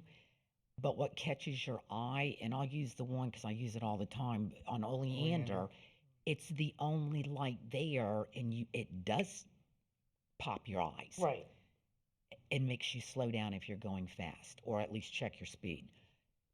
What happens is when you put them every mile, that's the part that I'm having. Is that the right? To me, that's almost too many for a lot of different reasons. Whether it's the warning signs that you come up onto. If I'm seeing them constant going down, is it really necessary to have them 1 mile? Because you do tend to ignore them, especially if you drive it all the time. Where if it's just out there, it pops, especially in the darker areas where some of the bends are on the road. That was one of the things that it made a difference out there on Okeechobee and Midway, that intersection, when they first put the blinking warning. There's a, it's not, and it wasn't even a stop. It was a warning to slow down for that area because it was out in the dark and it was the only thing out there. It popped it. You noticed it real fast. So again, I'm not the expert on the traffic signals and so forth. It just seems like it's almost overkill. And I think it's going to end up causing more accidents, more barriers in the road if somebody passes off that very small lane and the rumble strips don't catch your eye, but the lights go, you're going to end up running right into the lights. So help me get there. It's not that I'm against it. I'm just looking at the spacing difference. Commissioner Hutchinson, if I may add in, I think what I heard from Mr. Good, which really illuminates, no pun intended, is the data collection, which will provide the sheriff's office that pinpoint focus of where to actually place the enforcement. It's a 14-mile distance, and one of the things that I've heard over and over from the neighbors is my section of road is the most, most violations. But this, if the data collection can be downloaded, and then we can actually focus the law enforcement components, because I know that the sheriff's office is challenged with the personnel right now, the number of folks that they have to cover what we've got going, especially with now all the COVID testing sites, logistics. It's being able to have the personnel out there on the road to actually do the traffic enforcement. And if we could actually focus on the areas of most egregious violations, that data collection, I think, is incredibly important. So that's where my thought process is. And I assure you that these can go up and come down as easily as anything, because they are pretty mobile. And I'll look to Mr. Good. Is that accurate to say? Yeah, that is fairly accurate. So if should we the county find move forward with them, I mean, they get installed in a couple hours, and it is not uncommon for these digital feedback signs for communities to move them to highlight traffic calming elements throughout a community. In this particular case, we were asked to develop strategies or identify strategies that could be implemented over the entire 13-mile stretch of the corridor. So while there's a lot of strategies that were identified and evaluated, most of them have the effect in a very local environment, such as a roundabout. It calms traffic, but it has a very isolated effect, and it doesn't affect the entire 13-mile stretch of the corridor. So the strategies that we had recommended to staff to implement were really strategies that we thought could be implemented along the entire corridor itself, and that would result in reducing vehicular speeds along the entire corridor. Commissioner Townsend, do you have any? I'm with Commissioner Hutchinson. To me, I think if you're first going down there and you see it, it's a shock. But I would say that 60% of the people that travel that road are people that travel it every single day. And that's why they take that road, because it pulls you off of US 1, you avoid the red lights. And so if you have these randomly put through there, after you see them a time or two, it's just like when the sheriff's department parks a car and you're going down the street and you see it and you go, oh, there's a deputy, let me slow down. And then by the second and third day, you go, oh, well, that's just a parked car, there's no deputy in it. So the sheriff's department does rotate them, and it does help. It helps a small percentage, but it's not going to take care of the issue. My other concern is the right-of-way. There is no land, really, to go through and install a lot of these signs and to have those things up there to flash and warn. Do we have to go in, Dawn, and get right-of-way to be able to put this on private property? Because the residents own from the east side to the river. That is their land, and so again, for me, I would rather see more raised audible markings, because that gets your attention. When you're going down the road, it's a narrow road. You go to swerve, you go to the curb, you hit that, you're going to slow down, right? So, Don, do we have to go in and get the right-of-way from the residents? No, Commissioners, we have essentially 5 feet, outside of the pavement, and all of these signs are all designed to be breakaway as well. So, if a car does hit one, I mean, they're designed to be breakaway. So yeah. I mean, I would just rather see the money be put into the road to do something that's going to be a lot more proactive in slowing somebody down, and maybe, have more conversations with the sheriff to have more deputies out there radaring, and these are necessary, but I don't know that we need as many.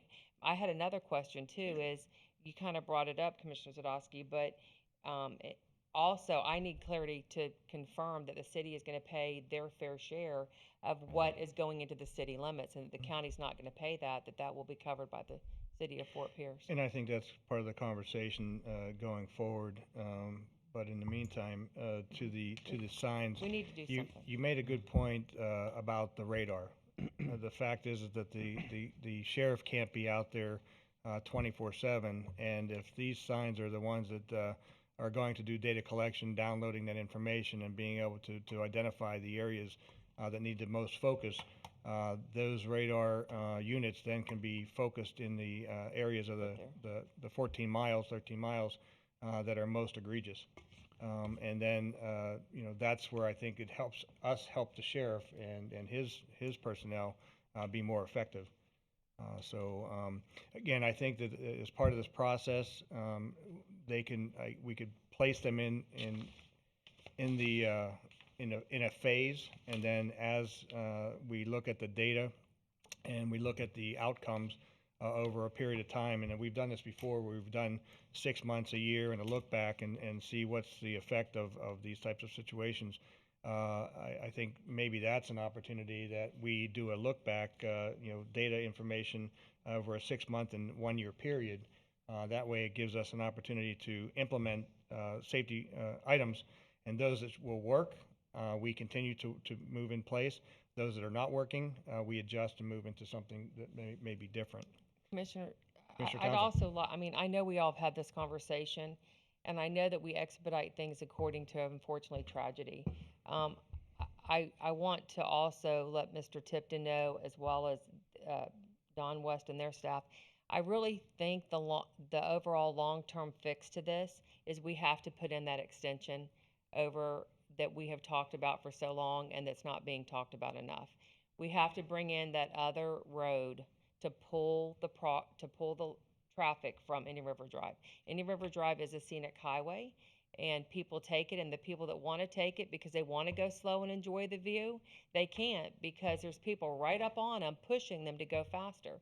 So and moving forward, I would like to see more emphasis put on recognizing that is there. It's been talked about. We need to move forward more with that extension coming out to the east and taking some of the traffic off Indian River Drive. That's the only real fix to really get the traffic off of that drive.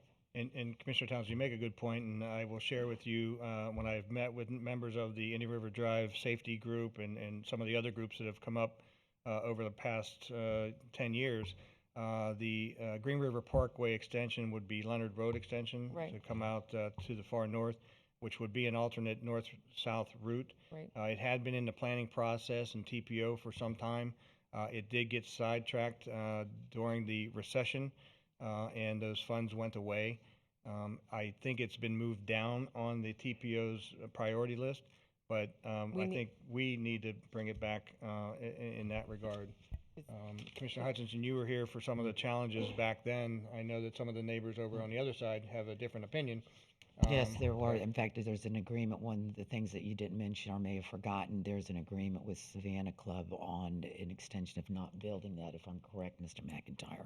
I'll look up to the other historian. Actually, and I'm not sure if that's expired yet or what that status is. It was a 10-year extension to put it off until Savannah actually built the second entrance in the rear so that safety could be accomplished. But again, back to the historian, Mr. McIntyre. No, I think actually you both are accurate in your recollection. It was a 10-year agreement, and I believe, Mr. West, it's expired. The 10 years was, I think, 2009, so it has expired. Okay. We just need to reinvent that conversation. Okay. Mr. Chair, if we Commissioner can have Hutchinson. some more continued conversation, if you'll oblige with that. One of the things that I'm thinking, sometimes we get focused on one project, but you really got to look at the big picture, which is your comments in regards to Leonard Road, both you and Commissioner Townsend. That's a very long term. What comes into play is the short term effects as we move forward, and I've never heard no support, but more support of addressing the issues on Indian River Drive. it's important that we also understand and look at the effects on the three roads of those intersections, Walton, Midway, and Savannah.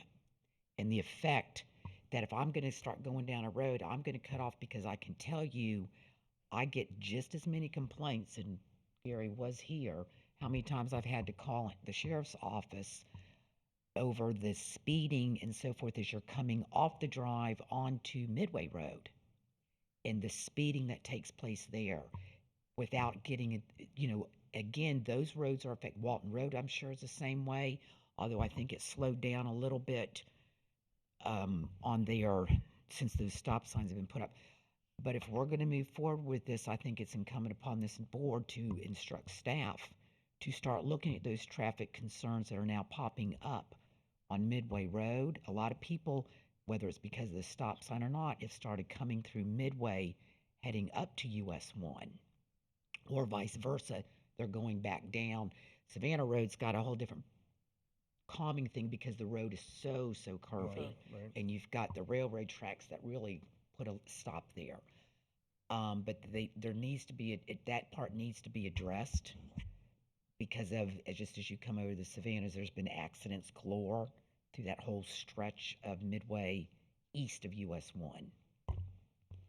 Well, I think I appreciate all the comments today, because, whenever we're dealing with safety issues, and this board has made health, life, and safety a priority in our budgeting and all of our concerns, and that is always our focus.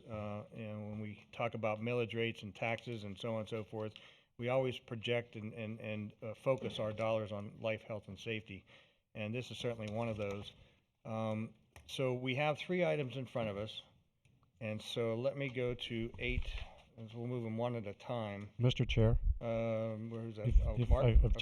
just as part of the conversation, one of the emails we received from one of the residents, expressed some frustration with, sort of the lack of communication, that we've met with them, and then, everything kind of went dark. We were continuing to work on it, but I think it's an example of, maybe where we don't communicate well enough with our residents and our stakeholders. And to that end, we're going to engage a company called Quest Corporation, which is a communication and engagement community outreach firm. They're here in Port St. Lucie. They help the city of Port St. Lucie with the Crosstown Bridge project, engaging the residents and making sure there was communication. So as we can see with Indian River Drive, there's a lot of components to it. There's going to be some timing issues and just information that will be very useful to the residents, including law enforcement information, the speed data that we'll pick up from the signs if we install them.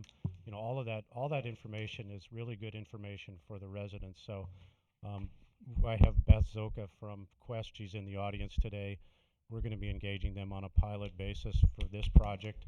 And then moving forward, perhaps other projects where, we get so buried in the work that we do that we often don't think about, the need to communicate. So working with me and Eric Gill, we'll have them help us communicate and engage the residents and make sure they're kept up to speed and up to date on the work that we're doing. Mr. Chair. Commissioner Townsend. I'd also like to add into that, Mark. I know that the residents on Indian River Drive, from the south to the north, they are really engaged with one another. They actually have a Facebook page. They are great on social media. Jackie has a podcast.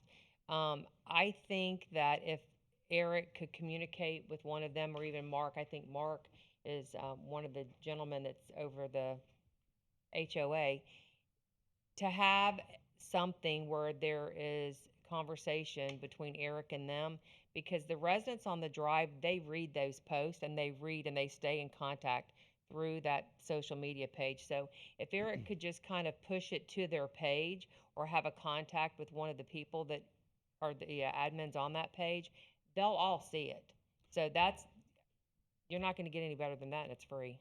Yeah, Commissioner, that's a great point. But we also need to engage the sheriff and the city of Fort Pierce, and so it just the communication going all directions. And as you can see, the project is got a lot of components to it. It's going to take some time to get it all implemented. So keeping everybody up to date will be important. And I'll share that in public comment, Mrs. Trewin spoke comments from her son Alex, who made those same comments that most people are getting their information from Twitter and those, I don't know those, but those social media in general. So go ahead. Commissioner, I mean, in all fairness, I know that there's a lot of inaccurate information that goes out on social media. So my point is that if it came from our communications department, Eric, and it was a post on their site, they know when they read that post coming from a staff member that those are the facts and that's what they can follow along with. Or even maybe have a little link up on our page like we've done with the sales tax, like we've done with the port, that this is something that they can follow, and other residents that want to follow it too because they drive the drive, that if we have a link up on our website, that as things progress, they can follow it up on that link as well, because the facts need to be told and they'll follow it. Thank you. Couple of things we have going here. Number one, we have 8I6, which is the Indian River Drive Traffic Calming Plan Phase 1, and it talks about the project budget in the amount of $250,000 and work authorization in the amount of $75,000 to Kimley Horn. Now, let me ask Dawn, is this, because I know that the other phases are going to be additional costs, is this where we would need to ask the board for approval of the additional budgeting of the $500,000 over the course of multiple phases, or should that come in Agenda 10C, 6, or 7, or both? Yes, sir, Mr. Chairman. I think now would be the time to talk about the funding. What we would intend to do is, if additional funding is set up by the board or approved by the board, we would come back with, some agenda items. For example, if we wanted to do more design work for phases 2 and 3 and 4 and so on, we would come back with a proposal and a contract at a later time to have the board approve that. But the board could certainly address the funding issue today. If you wanted to instruct staff to, provide some more funding, that would be helpful, because then we could know how to plan for it. Well, I'm just going to speak to it since I've really been immersed in this for a very long time. I first want to thank this board for their continued support of the efforts that we've tried to make safety a priority. And I want to thank the board for moving last year in the budget frame the $250,000 to initiate some of the phases. And so today, I would like to ask that we move forward an additional $500,000 to add to this phasing of safety items. And then as part of that request, I'd like to have staff reach out to the city of Fort Pierce as to their intentions of funding the maintenance items that would be north of Savannah, including the stop sign process, the paint markings, for the northern section.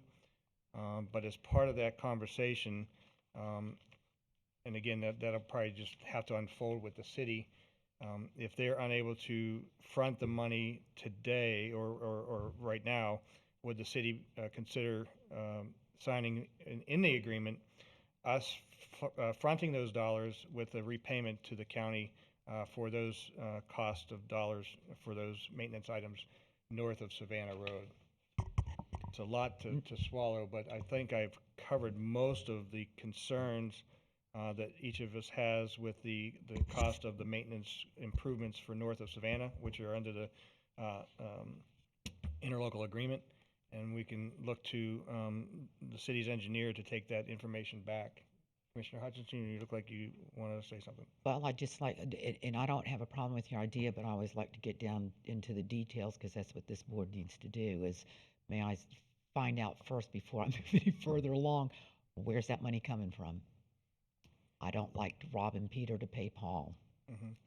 Well, I would suggest that first, reserves would be the first place to look. Second is we do have some of the funding that is still unappropriated. It's coming later on in the agenda from CARES, which that could certainly be fronted for this component. We talked last meeting about some of the items that we're funding through those revenue streams for items that really help the county operation.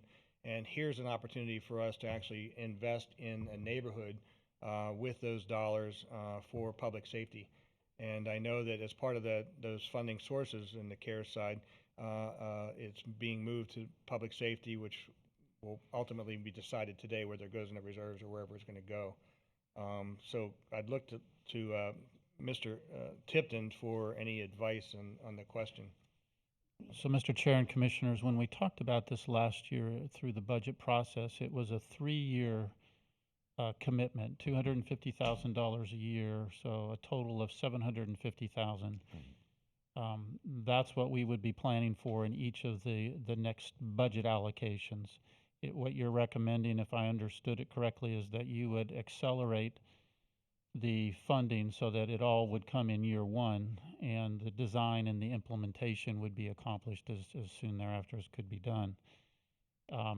We can front the money from reserves. We could front the money from the allocation that will be later on in the agenda, as you indicated, with the understanding that we would be then not undertaking this as part of a future budget process. In other words, we will have met that $750,000 target early, and so that would then free up dollars in years 2 and 3 in this 3-year process. That was originally done. We're talking about 3 years, 3 phases now being done in 1 phase, essentially. Commissioner Bartz, you want to get in? I have a question that I have no idea what the answer is to.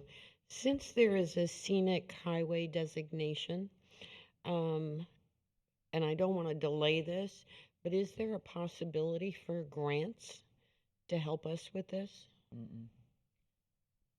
I don't know the answer to that. Is it something we can look into? I think we do. I think we see Nicole in the audience, and she's shaking her head. I think we can look into it. Mr. Commissioner Chair, Hutchinson? if I can follow up on that, we've tried that in the past, and I don't have a problem moving forward with it, trying it again. They change rules sometimes, but it's not been successful. It wasn't part of what the scenic routes after safety. However, following along those same lines, FDOT has a lot of safety monies. And we just had the meeting at the TPO, so I don't know if that's something we can go after. Those discussions have been started with DOT. I believe we actually moved that into the last meeting. That those We dollars did. were- So, I mean, that might be a better avenue and a faster avenue because those aren't as tied up with DOT at the district level as what some of the other funding is.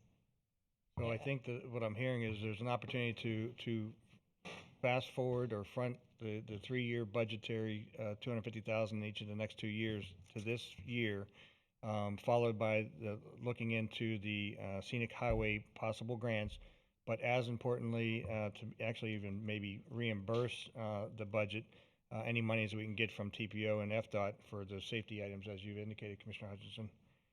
Right, because I think that's the way a lot of cities and counties are starting to do it. They upfront it and have DOT pay back in later years if it comes to be. Yep, okay. All right. Mr. Chair, could I also, well, I know we're taking this one, but can I ask Don a question in regards to the schedule that you had given us the other day of what possibilities could be there? And maybe it should be Brian that answers it.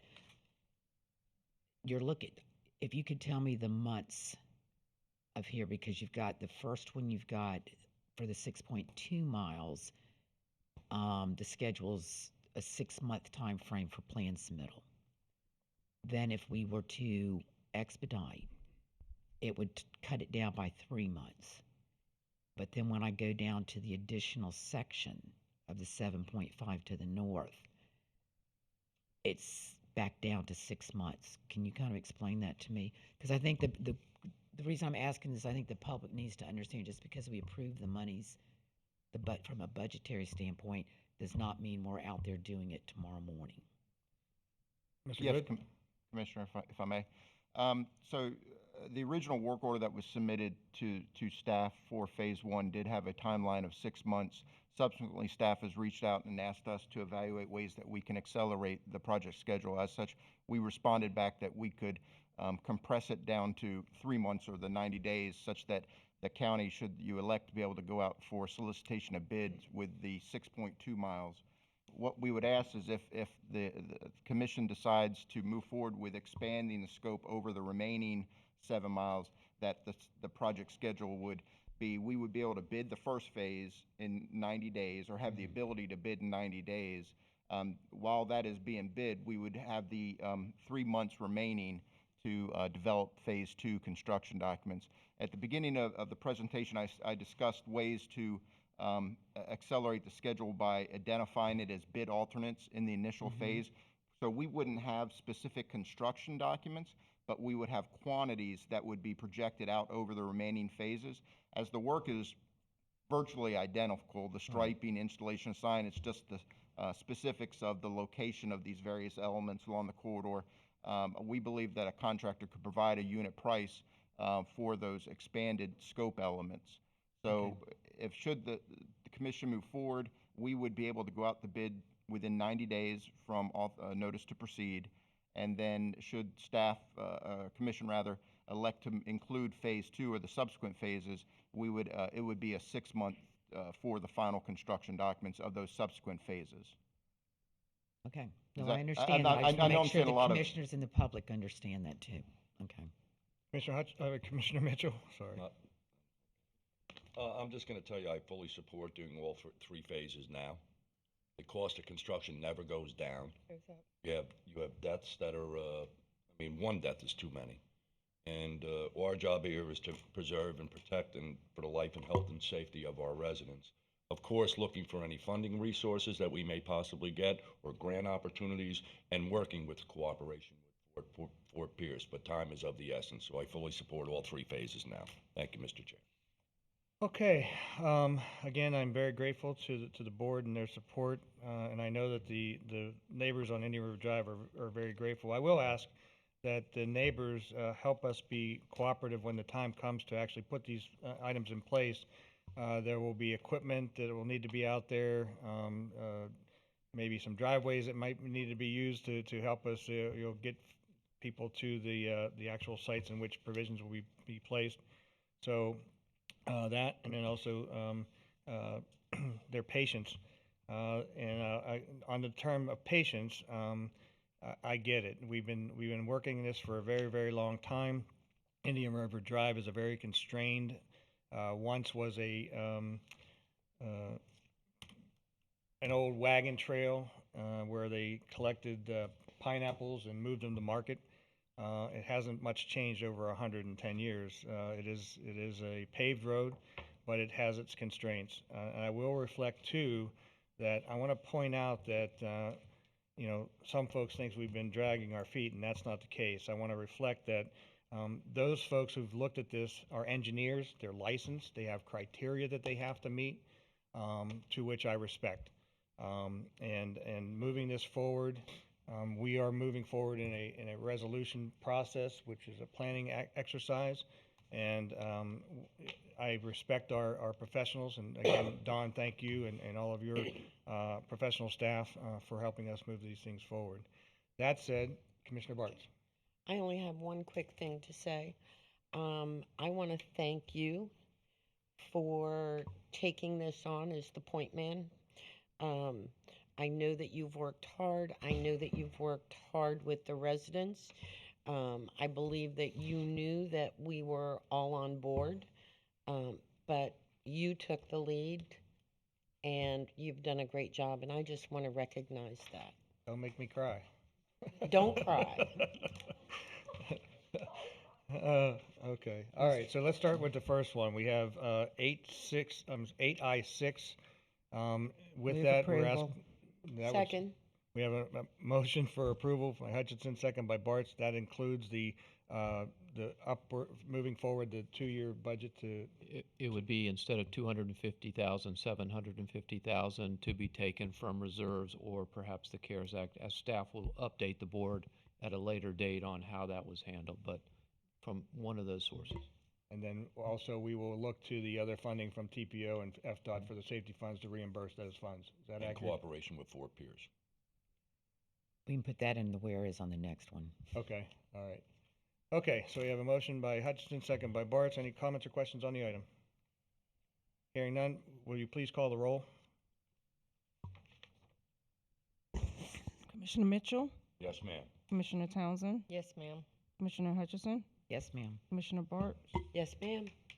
Chair Zadowski. Yes, ma'am. And again, thank you to the board for your support. The next item will be 10A, 10A, where am I at?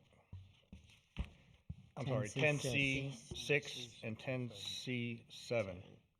Mr. Chair, on 10C6, I'd like to add a whereas in the resolution requiring that the city of Fort Pierce reimburse the county back for expenses spent. I'll second that motion. We have a motion with the whereas clause and a motion by Hutchinson, second by Mitchell.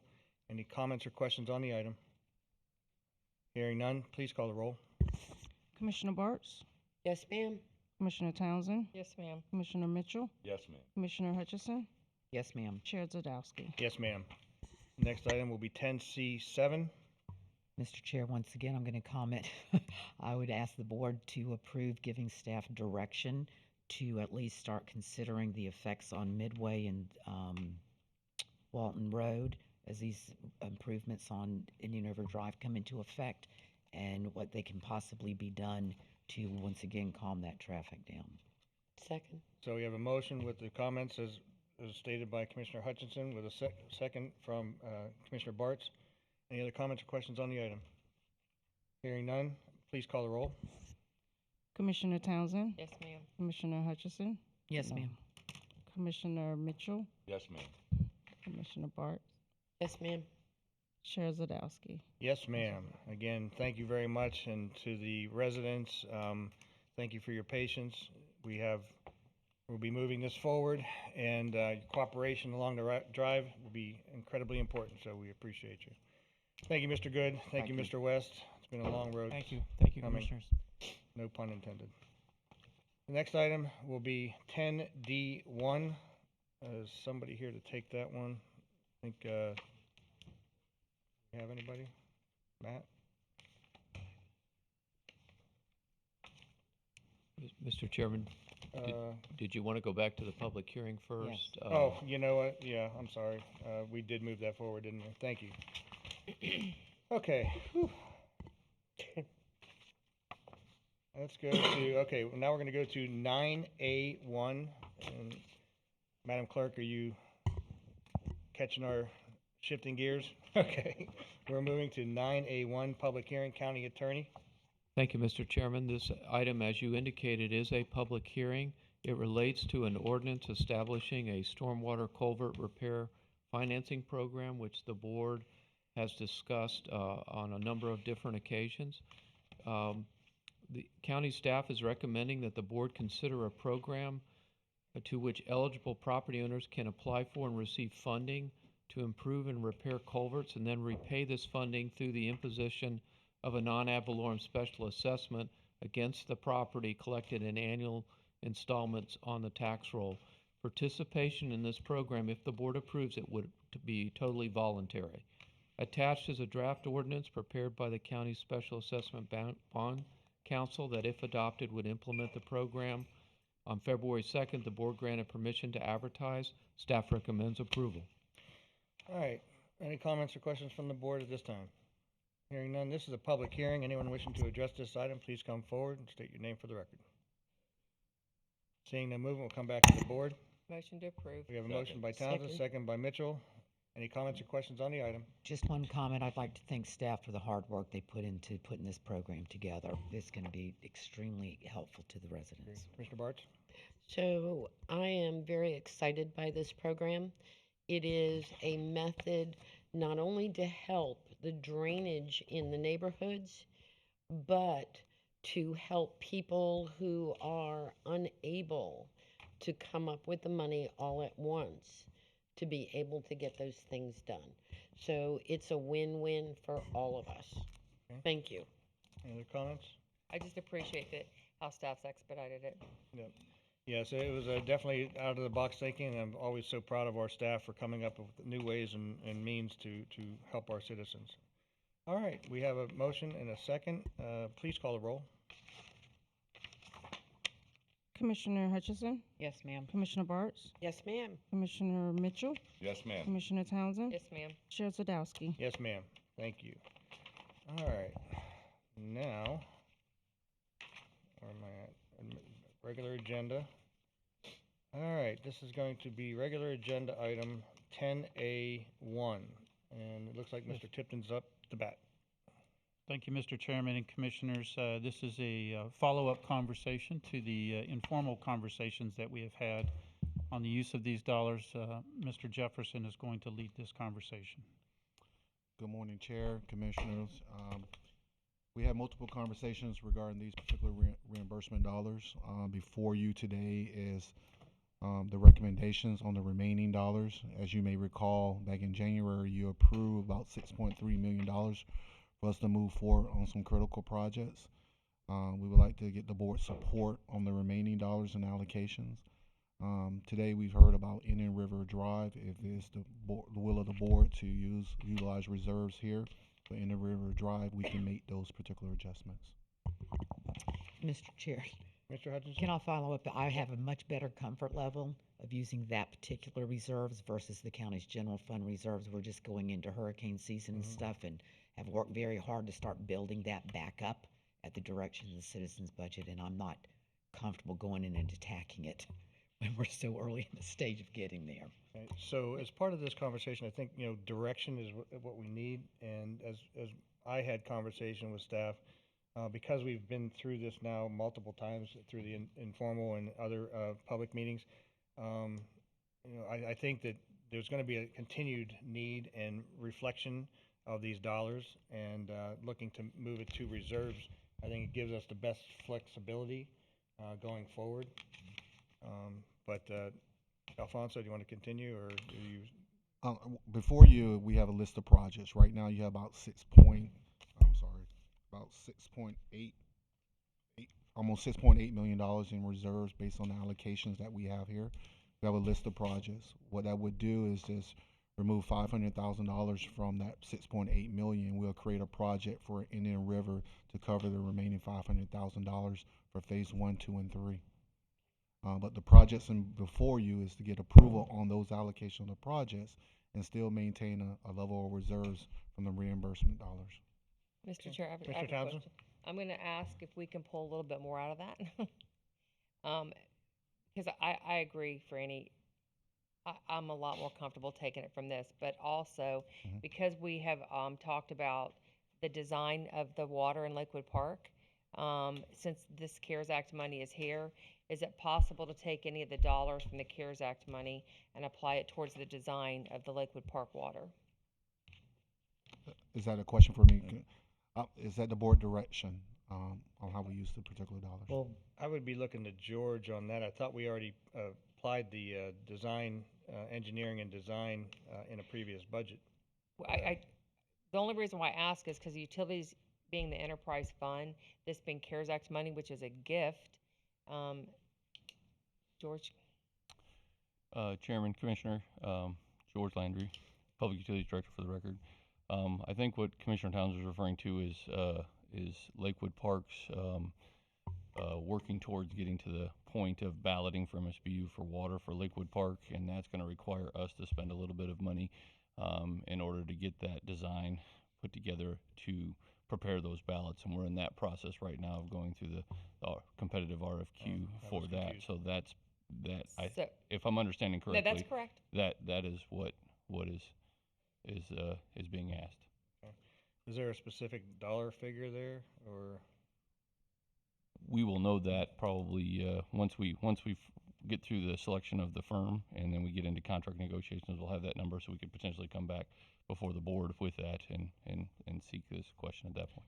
So Commissioner Townsend, based off of that, if once we have a firmer number, we can always bring it back to the board from that. I just wanted to bring it to the board to ask if you would be in agreement to that. That I know to approve this today, but to be mindful that maybe at the next meeting, or as soon as we get that dollar amount, if it could be pulled from that, if we would be in agreement to that. And that's why I was suggesting, because this types of things would be unfolding, if we maintained these funds into the reserve side, then we can go back and look at it, individually throughout a period of time. But my whole point was that if we did agree to that, to let Alfonso know that it's something coming up in the next couple of weeks, to go ahead, once George gets that number, to have that. Okay. Mr. Commissioner Chair, Hutchinson? could I ask, and Kathy, Commissioner Townsend, I kind of agree with you, and it's a fluid thing, as Commissioner Zadowski said, but then not knowing what the feds are getting ready to do, whether or not they're going to, what that all entails, and I've heard numbers from staff of what they think's going to be there. Could we maybe just put this on each informal every month and give us a status update? So as there's projects that come through, we can bring things up and say, we need to be, like you've committed on that one. I have others too. I think each one of us have ones, and they all deal with, one-time shots of funding. So I think that would be the better area to do it at, is at the informals, as things become more known, and then bring it back to the board for the final approval. Yeah, and for staff, given some of you were not here in the 2008, 9, 10 series of stimulus plans from the federal government, shovel-ready was the terminology that was used back then. And so if we have the shovel-ready components on the shelf, when the time comes and funding becomes available, as you've suggested, Commissioner Hutchinson, those can be implemented in using those funds. Commissioner Bartz, you look like you wanted to say something. No, you're I'll good? make a motion to approve. Hold on. Oh, sorry. Hold on, Commissioner Mitchell? Alfonso, I just want to make sure, are we including the administration parking lot? Yes, sir. Thank you. That's all It I was need. in there. Okay, so we do have the list of projects in your packet that Mr. Jefferson's referring to. You've heard the amended language or concerns or projected engineering costs, but you also heard from Commissioner Hutchinson the suggestion to bring these back on informals so we can approve them individually going forward, and the remaining money is going into reserve, is what I understand. Just for clarification, my understanding, specifically when we have the additional federal dollars, we schedule that for an informal hearing to make a determination from the board on how they would like to use those particular dollars. It's my understanding on this item here, the board is going to be approving these particular projects. We can move forward with those particular projects with the funding that's been allocated to include Indian River Drive. Right. And the engineering design component is. Yes, we will bring that back as part of the informal as we talk about all the federal dollars that we possibly could be receiving from the feds. Okay, so I'm gonna try and pull this together for a motion for somebody. But for me, the motion and just suggestion is approval of what we currently have before you, plus the addition of Indian River Drive. Phase 2 and 3. Phase 2 and 3, with informal hearings where we will come back and give you updates on the federal dollars and get your feedback and your input on how to allocate those particular dollars. Move Right. approval, just as he said it. We have a motion by Commissioner Hutchinson, second by Bartz. Any comments or questions on the item? Hearing none, please call the roll. Commissioner Townsend, Yes, ma'am. Commissioner Mitchell, Yes, ma'am. Commissioner Bartz, Yes, ma'am. Commissioner Hutchison, Yes, ma'am. Chair Zadowski. Yes, ma'am. Thank you, Mr. Thank you. Jefferson. We appreciate your work. Thank And you. again, I want to actually take a moment to reference your work over the time for the vaccination logistics and working so hard on, the whole CARES Act process. It was an incredible amount of work, and you got here, and literally we put you to work like 2 days before you got here. And so I just want to publicly say thank you for your efforts. Well, thank you, but it's not me, it's the Oh, hold staff. on. The staff definitely stepped up. We just worked very well together. I can tell you, my first day here, Howard handed me the CARES Act, and everybody was 100% on board to move forward. So, but I also appreciate the board, because without your support, there's no way we could have got it done. So, thank you again. If I could add to that, Mr. Commissioner Mitchell? Chairman, I just want to thank you too, Alfonso. I know somebody had reached out to me about getting vaccinations that were extra numbers, approximately 1,000 vaccinations for veterans, and this Saturday at the Defense Center, veterans from this area will be receiving vaccinations, and I'm real proud of the work you did on that. based on your email, we reached out to the VA. They were 100% on board. Staff rallied. We have our great plan in place. We have a meeting today with the VA to finalize items, and we're looking forward to this Saturday. Thank you. Yeah, it goes without saying, I think this board really appreciates our staff from every level of this operation called the Board of County Commissioners in St. Lucie County. So again, thank you to everyone who's worked so hard. Next item will be item 10A2, to sort of surplus land declaration. Mr. Satterley. Good morning, Mr. Chair, members of the board, Mark Satterley. This is another step in the process we're taking essentially to implement the strategic plan of 2018, which recommended that we sell land at the research park rather than try to lease it. That was what the market was demanding. In the interim, we've had been approached about a project vision, which is a much larger scale potential project at the research park. So we are asking today basically for three things. One is to declare approximately 250 acres of land that the county owns at the research park, declare it surplus. Also, the Quad 1A, which is the area around the Sunshine Kitchen. We've been working on that for quite some time, having it platted. We'd also like to have that declared surplus so that those lands can be put on the market, offered for sale, either through the RFP process or through a bid process, and move forward with Project Vision. We've also had interest from other individuals on the land around the Sunshine Kitchen. And then the final thing we're asking for today is that on the state of Florida pieces that you see on the map that you have up on the screen, those lands are sublet from the state through the University of Florida and through the school board and the county. And it'd just like the board authorize us to, should everything work out, that we would be able to terminate those leases. Certainly we'll have to go to the state of Florida and the University of Florida for them to terminate those leases as well and then offer those properties for sale. Of course, we'll be working with our state delegation and with our lobbyists in Tallahassee and with the University of Florida to make that happen. So that's the recommendation for today. Any questions? Any questions from the board? Motion to approve. Second. We have a motion by Townsend, second by Mitchell for conversation. I do want to ask, as part of this process, I was just coming in at the time, and there was a process by which the county traded property with the school board, and when we get to the point where we sell the property, how is the valuation for that going to be considered? Is it going to be considered by the value of the previous property? We have a great working relationship with the school board, and I want to retain that.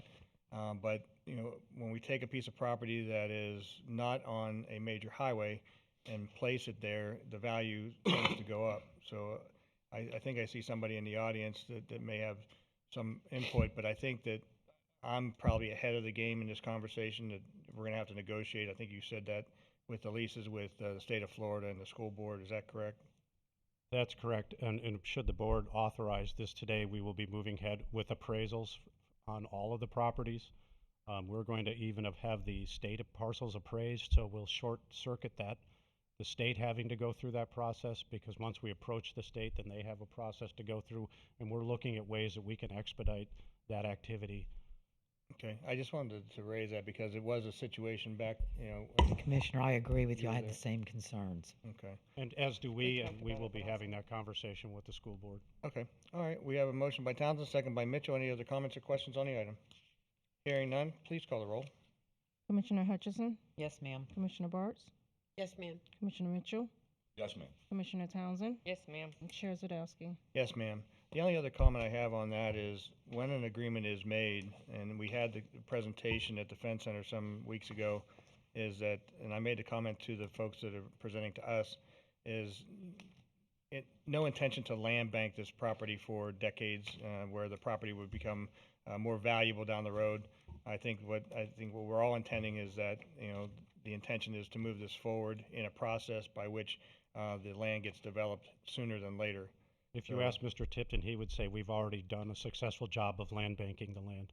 Yeah, well, I just want to make sure we're not sitting on it and somebody else is going to sit on it until, you know, No, yeah, 10 or and that's, 15 years that's from now. exactly right. Our intention is in the RFP or in the bid process is that there would be a time frame that development would have to be initiated. Okay. Also that we would like all of the property purchased, not bought in pieces. Okay. All right, so we'll move on from that item. Next item is 10, Did I'm we sorry, vote? 10B. Did we vote? We did. just voted. Okay. We called the roll. No, there was a motion. 10B1, Air Sea Port. Before we go there, Oh, I see sure. that Corey Benton is leaving, and I'd just like to take a point of personal privilege and wish you a happy birthday, Corey. You scared him. He's like, what did I do? All right, let's see, do I see anybody coming from the airport? No? Yes, sir. Mr. Oh. Chair and Commissioners, we do have both Mr. Payne and Mr. Jones here to answer any questions that you have. Mr. Es- Chairman, essen- es- sorry, I thought you were done, Howard. I'm sorry. Oh, go ahead, I thought you were done. Okay, sorry. Essentially, this is agenda item 10B1, and what it is it's a final reconciliation with our contractor, Aaron's, and it's the final change order request for your consideration. This is for the airport hangar. Essentially, this change order, which is number 8, represents a negotiated settlement cost, damages, and time that addresses all previous change order requests and all existing claims to parties, including adjustment of as-built quantities, overruns, and underruns, and the time costs associated with various delays related to COVID-19 and other agency shutdowns, which includes contractor general conditions, equipment rental costs, and overhead costs associated with the delays. This change order is for $238,228.38, and there are funds available in professional services to cover this, to close out this project. I would remind everybody that this project is an $8.5 million hangar, of which the county put in $2 million, and we received grants from the EDA and from FDOT, who have been outstanding partners to help get this done. Great. Any questions of Mr. Tipton and/or the? Motion to approve. We have a motion by Townsend, Second. second by Bartz. Any other comments or questions on the item? Hearing none, please call the roll. Commissioner Hutchison, Yes, ma'am. Commissioner Mitchell, Yes, ma'am. Commissioner Bartz, Yes, ma'am. Commissioner Townsend, Yes, ma'am. Chair Zadowski. Yes, ma'am. Moving right along, 10C1. Thank you, McIntyre. Mr. Chairman. This is a proposed resolution that, if adopted, would oppose state legislation that would preempt county home rule ability to act in the best interest of the residents of the county. There are a number of bills that have been filed in the upcoming or current legislative session that would preempt home rule authority of local governments. Staff recommends that the board adopt the resolution. To approve. Mr. Chair. We have a motion to approve. Second. Is there a second for comment? We have a second by Townsend for comment. Commissioner Bartz. So we have gone to Tallahassee numerous times to advocate for home rule. This resolution makes it a little more formal, that we have it on record. We have all talked about the fact that we get unfunded mandates, we get bills that are brought down statewide. We all know that what works for our county and our cities may not work for Martin County, Indian River County, certainly Miami. So I really felt that we needed to take this stance and let them know formally that we support home rule strongly. I've heard you many, many times talk about our unfunded mandates. So again, that's why this is so important to me. Okay. All right, we do have a motion and a second. Any other comments or questions on the item? Hearing none, please call the roll. Commissioner Hutchison, Yes, ma'am. Commissioner Bartz, Yes, ma'am. Commissioner Townsend, Yes, ma'am. Commissioner Mitchell, Yes, ma'am. Chair Zadowski. Yes, ma'am. All right, moving right along. These are going to be in succession, and while I usually call the roll, these are just matter of fact. But I'm going to let Mr. McIntyre read them through and then bring them to the board. But instead of calling for the clerk to call the roll, I will be asking for unanimous approvals. Okay. Thank you, Mr. Chairman. Item 2 is ratifying an order of the county administrator retaining 2 vendors that are out on the Clover Park site to complete emergency concrete repairs at Clover Park. Those actually have been completed. Staff recommends approval. Move approval. We have a motion by Hutchinson, second by Mitchell. Any comments or questions? All in favor? Aye. Any opposed? Motion passes unanimously. Next resolution, sir. Thank you, Mr. Chairman. This is item 3. This would ratify an order of the county administrator regarding the eviction diversion program under the Emergency Rental Assistance Program, which was a direction to proceed using the Treasure Coast Homeless Council to implement this program. I think it was done during the CARES Act. We're just continuing it. Staff recommends approval. Motion to approve. Motion by Mitchell, Second. second by Bartz. Any comments or questions on the item? Hearing none, all in favor? Aye. Any opposed? Motion passes unanimously. Next item. Thank you, Mr. Chairman. This item relates to a ratification of an order of the county administrator regarding the Emergency Rental Assistance Program and the Emergency Mortgage Assistance Program, which was directing staff to agenda these items for board approval, which was done today, and you've already approved those items. Staff recommends approval of the ratification. Move approval. Motion by Bartz, Second. second by Townsend. Comments or questions? All in favor? Aye. Any opposed? Hearing none, motion passes unanimously. Next item, please. Thank you, Mr. Chairman. This item actually relates to a proposed support of the Treasure Coast Regional Planning Council's resolution that would oppose a bill that would eliminate the regional planning councils in Florida. Staff has drafted a resolution, 2134, that would support the regional planning council's position opposing this bill. Staff recommends approval. Motion to approve. Motion by Townsend. Second. second For by comment, please. Bartz, comment. Mr. Chair, and I just want the board to be aware, I don't know if many of you realize, and I don't think it's been changed since the last time I looked into it. I'm not going to vote for this reason. The fact that of all the different state agencies, your water districts, your DOT districts and so forth, they all go under a complete review by the state. Their boundaries are changed, their boards are set up different, after that evaluation. That has never been done, to my knowledge, since the beginning of Treasure Coast of the regional planning councils in the state of Florida. It is the one agency. So I'm not going to vote in approval of this until they can be held to the same accountability that all the other state boards are held to. Okay. Any other comments or questions on this item? Hearing none, we have a motion and a second. Please call the roll. Commissioner Hutchison, No, ma'am. Commissioner Mitchell, Yes, ma'am. Commissioner Bartz, Yes, ma'am. Commissioner Townsend, Yes, ma'am. Chair Zadowski. Yes, ma'am.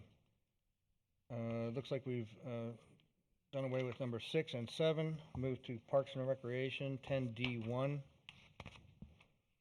Mr. Baum. Good morning. Good morning, Mr. Chairman and Commissioners. Thank you for the time this morning. Matt Baum, Interim Director of Parks and Recreation, for the record. I'm prepared to provide a full PowerPoint presentation regarding this item. However, I know we have gone through some of this before, so I wanted to first mention that I would recommend that the normal process would be to award an RFP like this and give authorization to the chair to sign as prepared by the county attorney. However, I think in this case we're looking to maybe amend the agenda item today to just suggest that we are asking for permission to move forward with negotiations and bring that contract back before the board for approval before it is awarded as prepared by the county attorney. So really, I guess I'm asking if that's acceptable and if you would like, what the pleasure of the board is as far as a full presentation. Commissioner Mitchell. Yeah, I just want to comment on some emails that I received. As you know, when we spoke about this last week, I had some agita with this. Mr. Camerini reached out to my aide Susie Cameron and had said, Susie, I wanted to forward this message to share with Commissioner Mitchell. During last week's informal meeting, a concern was raised regarding employees who choose to stay at the Fairwinds. In some instances, when a management company assumes the operation as a facility, they clean house after several months of being on the property. According to Mr., I may say this wrong, Pichila, Brightview does not operate in such a manner. We plan on incorporating the language below into the contract we negotiate with Brightview. Should you have any questions, please let me know.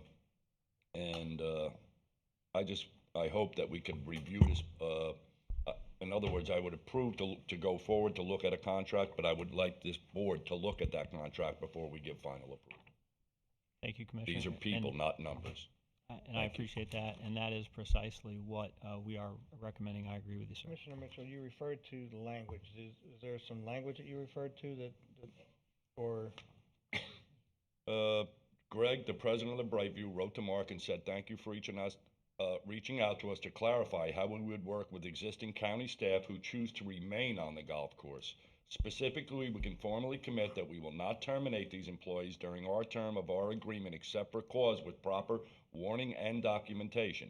In order to ensure that such action is proper, we would conduct an on-site review by the situation by both our vice president, general manager, and our corporate HR department. Within the constraints of public employee privacy, we would notify the county of the intended action and basis for this action.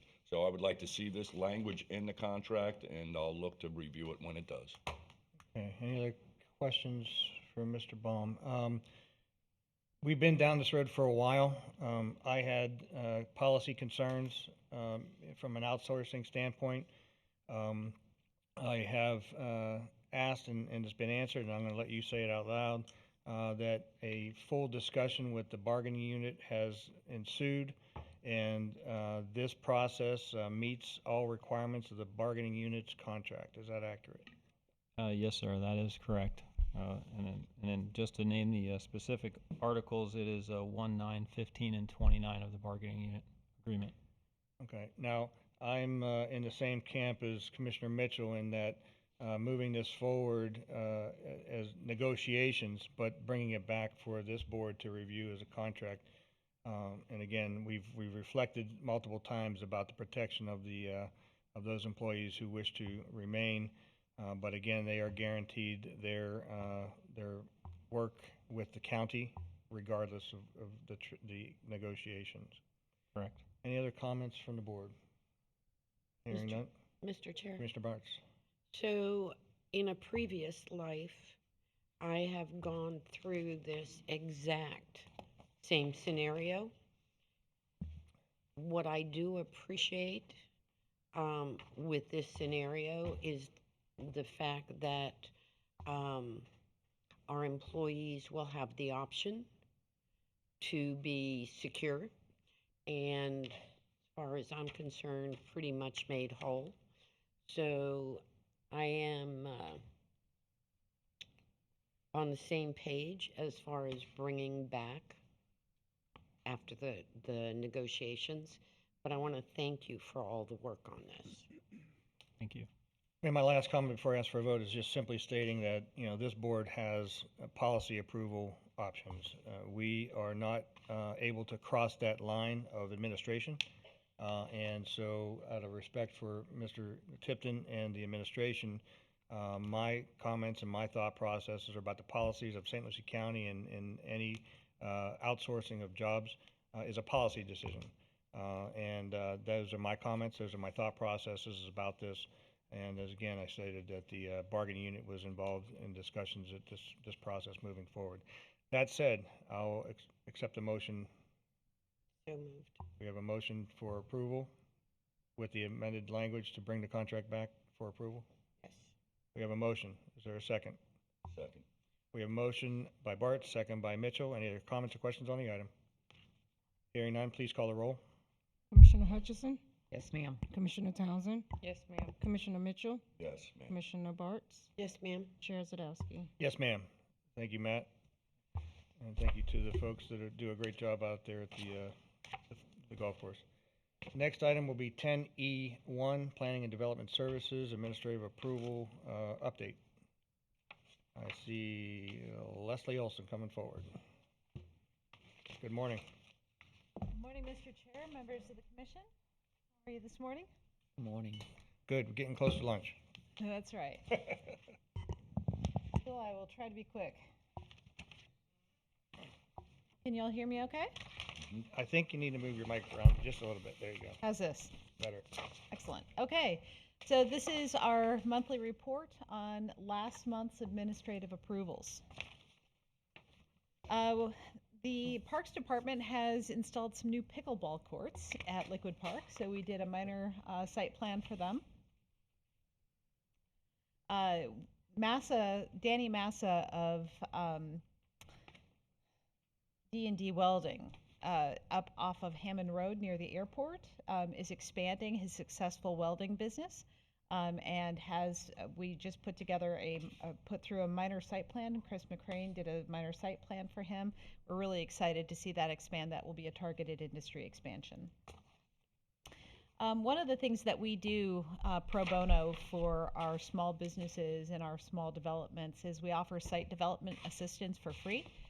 If you're under 5,000 square feet, or 6,000 square feet, I'm sorry, you don't actually have to get a site plan. It's just a straight building permit. But what our businesses and other folks have told us is that it's actually harder to do a straight building permit than it is a site plan because there's no one to coordinate all of the reviews across the county. And so we take smaller, at the request of the applicant, we will take a non-site plan through the development review process just to give someone a project manager. And so United Pentecostal came through and we did a site development assistance for them, and that was in Central County off of US 1. Then Avalon Beach up on North Beach close to the Indian River line, they just were doing a minor amendment to their site plan just for a lot combination. Bethany took care of that. And out west of town, Nature's Keeper did a lot line readjustment so that they can better utilize the land that they purchased to expand their business. Landscaping company, and Tahir Curry took care of that for us. And those were our administrative approvals for January. Do you have any questions? Great. Any questions of Leslie? Hearing none. Thank you very much for the work that you do and your staff. Thank you. All right, it looks like we've come to the end of the agenda. Thank you for your patience with the moving parts here. It was tough. That said, Mr. Tipton, do you have any announcements? I do. Thank you, Mr. Chair and Commissioners. You know, there's a lot of information out there on vaccines, and we try to give that update every Friday in our media updates. But I did want to share that the county held our first neighborhood vaccination event. This is the first event of its nature, and it will rotate around the county and our cities and in the unincorporated areas. This first event was done in Lincoln Park and was a partnership with the county and the city of Fort Pierce. Over 300 first doses were given out, and I'd like to thank our county team who worked very tirelessly to not only get it set up, but then to make sure that it went off without a hitch. The city of Fort Pierce, the health department for the vaccines, and a special thank you to our healthcare provider, Care Here, who administered the doses and did a great job. The city of Port St. Lucie was present, and they will be hosting a future neighborhood event, and county staff is currently planning one for the unincorporated area. And then that is it for the vaccines. Our next meeting will be March 2nd at 6 p.m. here in these chambers. Okay, thank you. There's nothing else from the board? Move to adjourn. So moved. And who wants to go first? Franny? We'll come together as St. Lucie County Erosion District. First on the agenda is general public comment. Is there anyone from the public? Seeing no one, is there an approval for the minutes of January 19th? Move approval. There's a motion by Mitchell, second by Zadowski. Mitchell and Zadowski. And there's just a consent agenda. Is there a motion to approve? So moved. Second. All in favor? Aye. Aye. Motion passes. Is there a Move to motion adjourn. to adjourn? We'll come together to mosquito control to get district meeting on Tuesday, February 23rd, 2021. Is there any general Public comment.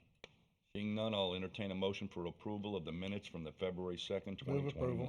approval. Motion by Zadowski, second by Bartz. All in favor? Aye. Motion carries. We have a consent agenda. Move for approval of a consent agenda. So moved. Second. We have a motion and a second. All in favor signify by saying aye. Aye. Motion carries. There are no regular agenda items. I'll entertain a motion to adjourn. So moved. Call to order the Environmental Board, Environmental Control District. First item is general public comment. Anyone wishing to address the Environmental Control District? Seeing no one, we'll come back to the board. There is one item in the approval of the minutes for November 10th, 2020. So moved. We have a motion by Bartz, Second. second by Hutchinson. Any comments or questions? Hearing none, all in favor? Aye. Any opposed? Motion passes unanimously. No consent agenda, no regular agenda. Is there a motion to adjourn? Move approval. Thank you. Okay. We come together as the Sustainability District. Open for public comment. Seeing none. I need to approve minutes from Move the. approval. Second. All those in favor? Aye. Okay, I have nothing on the consent, nothing on the regular, Move to adjourn. and I have a motion to adjourn. Beautiful. Thank you, everybody. Thank you. Good job.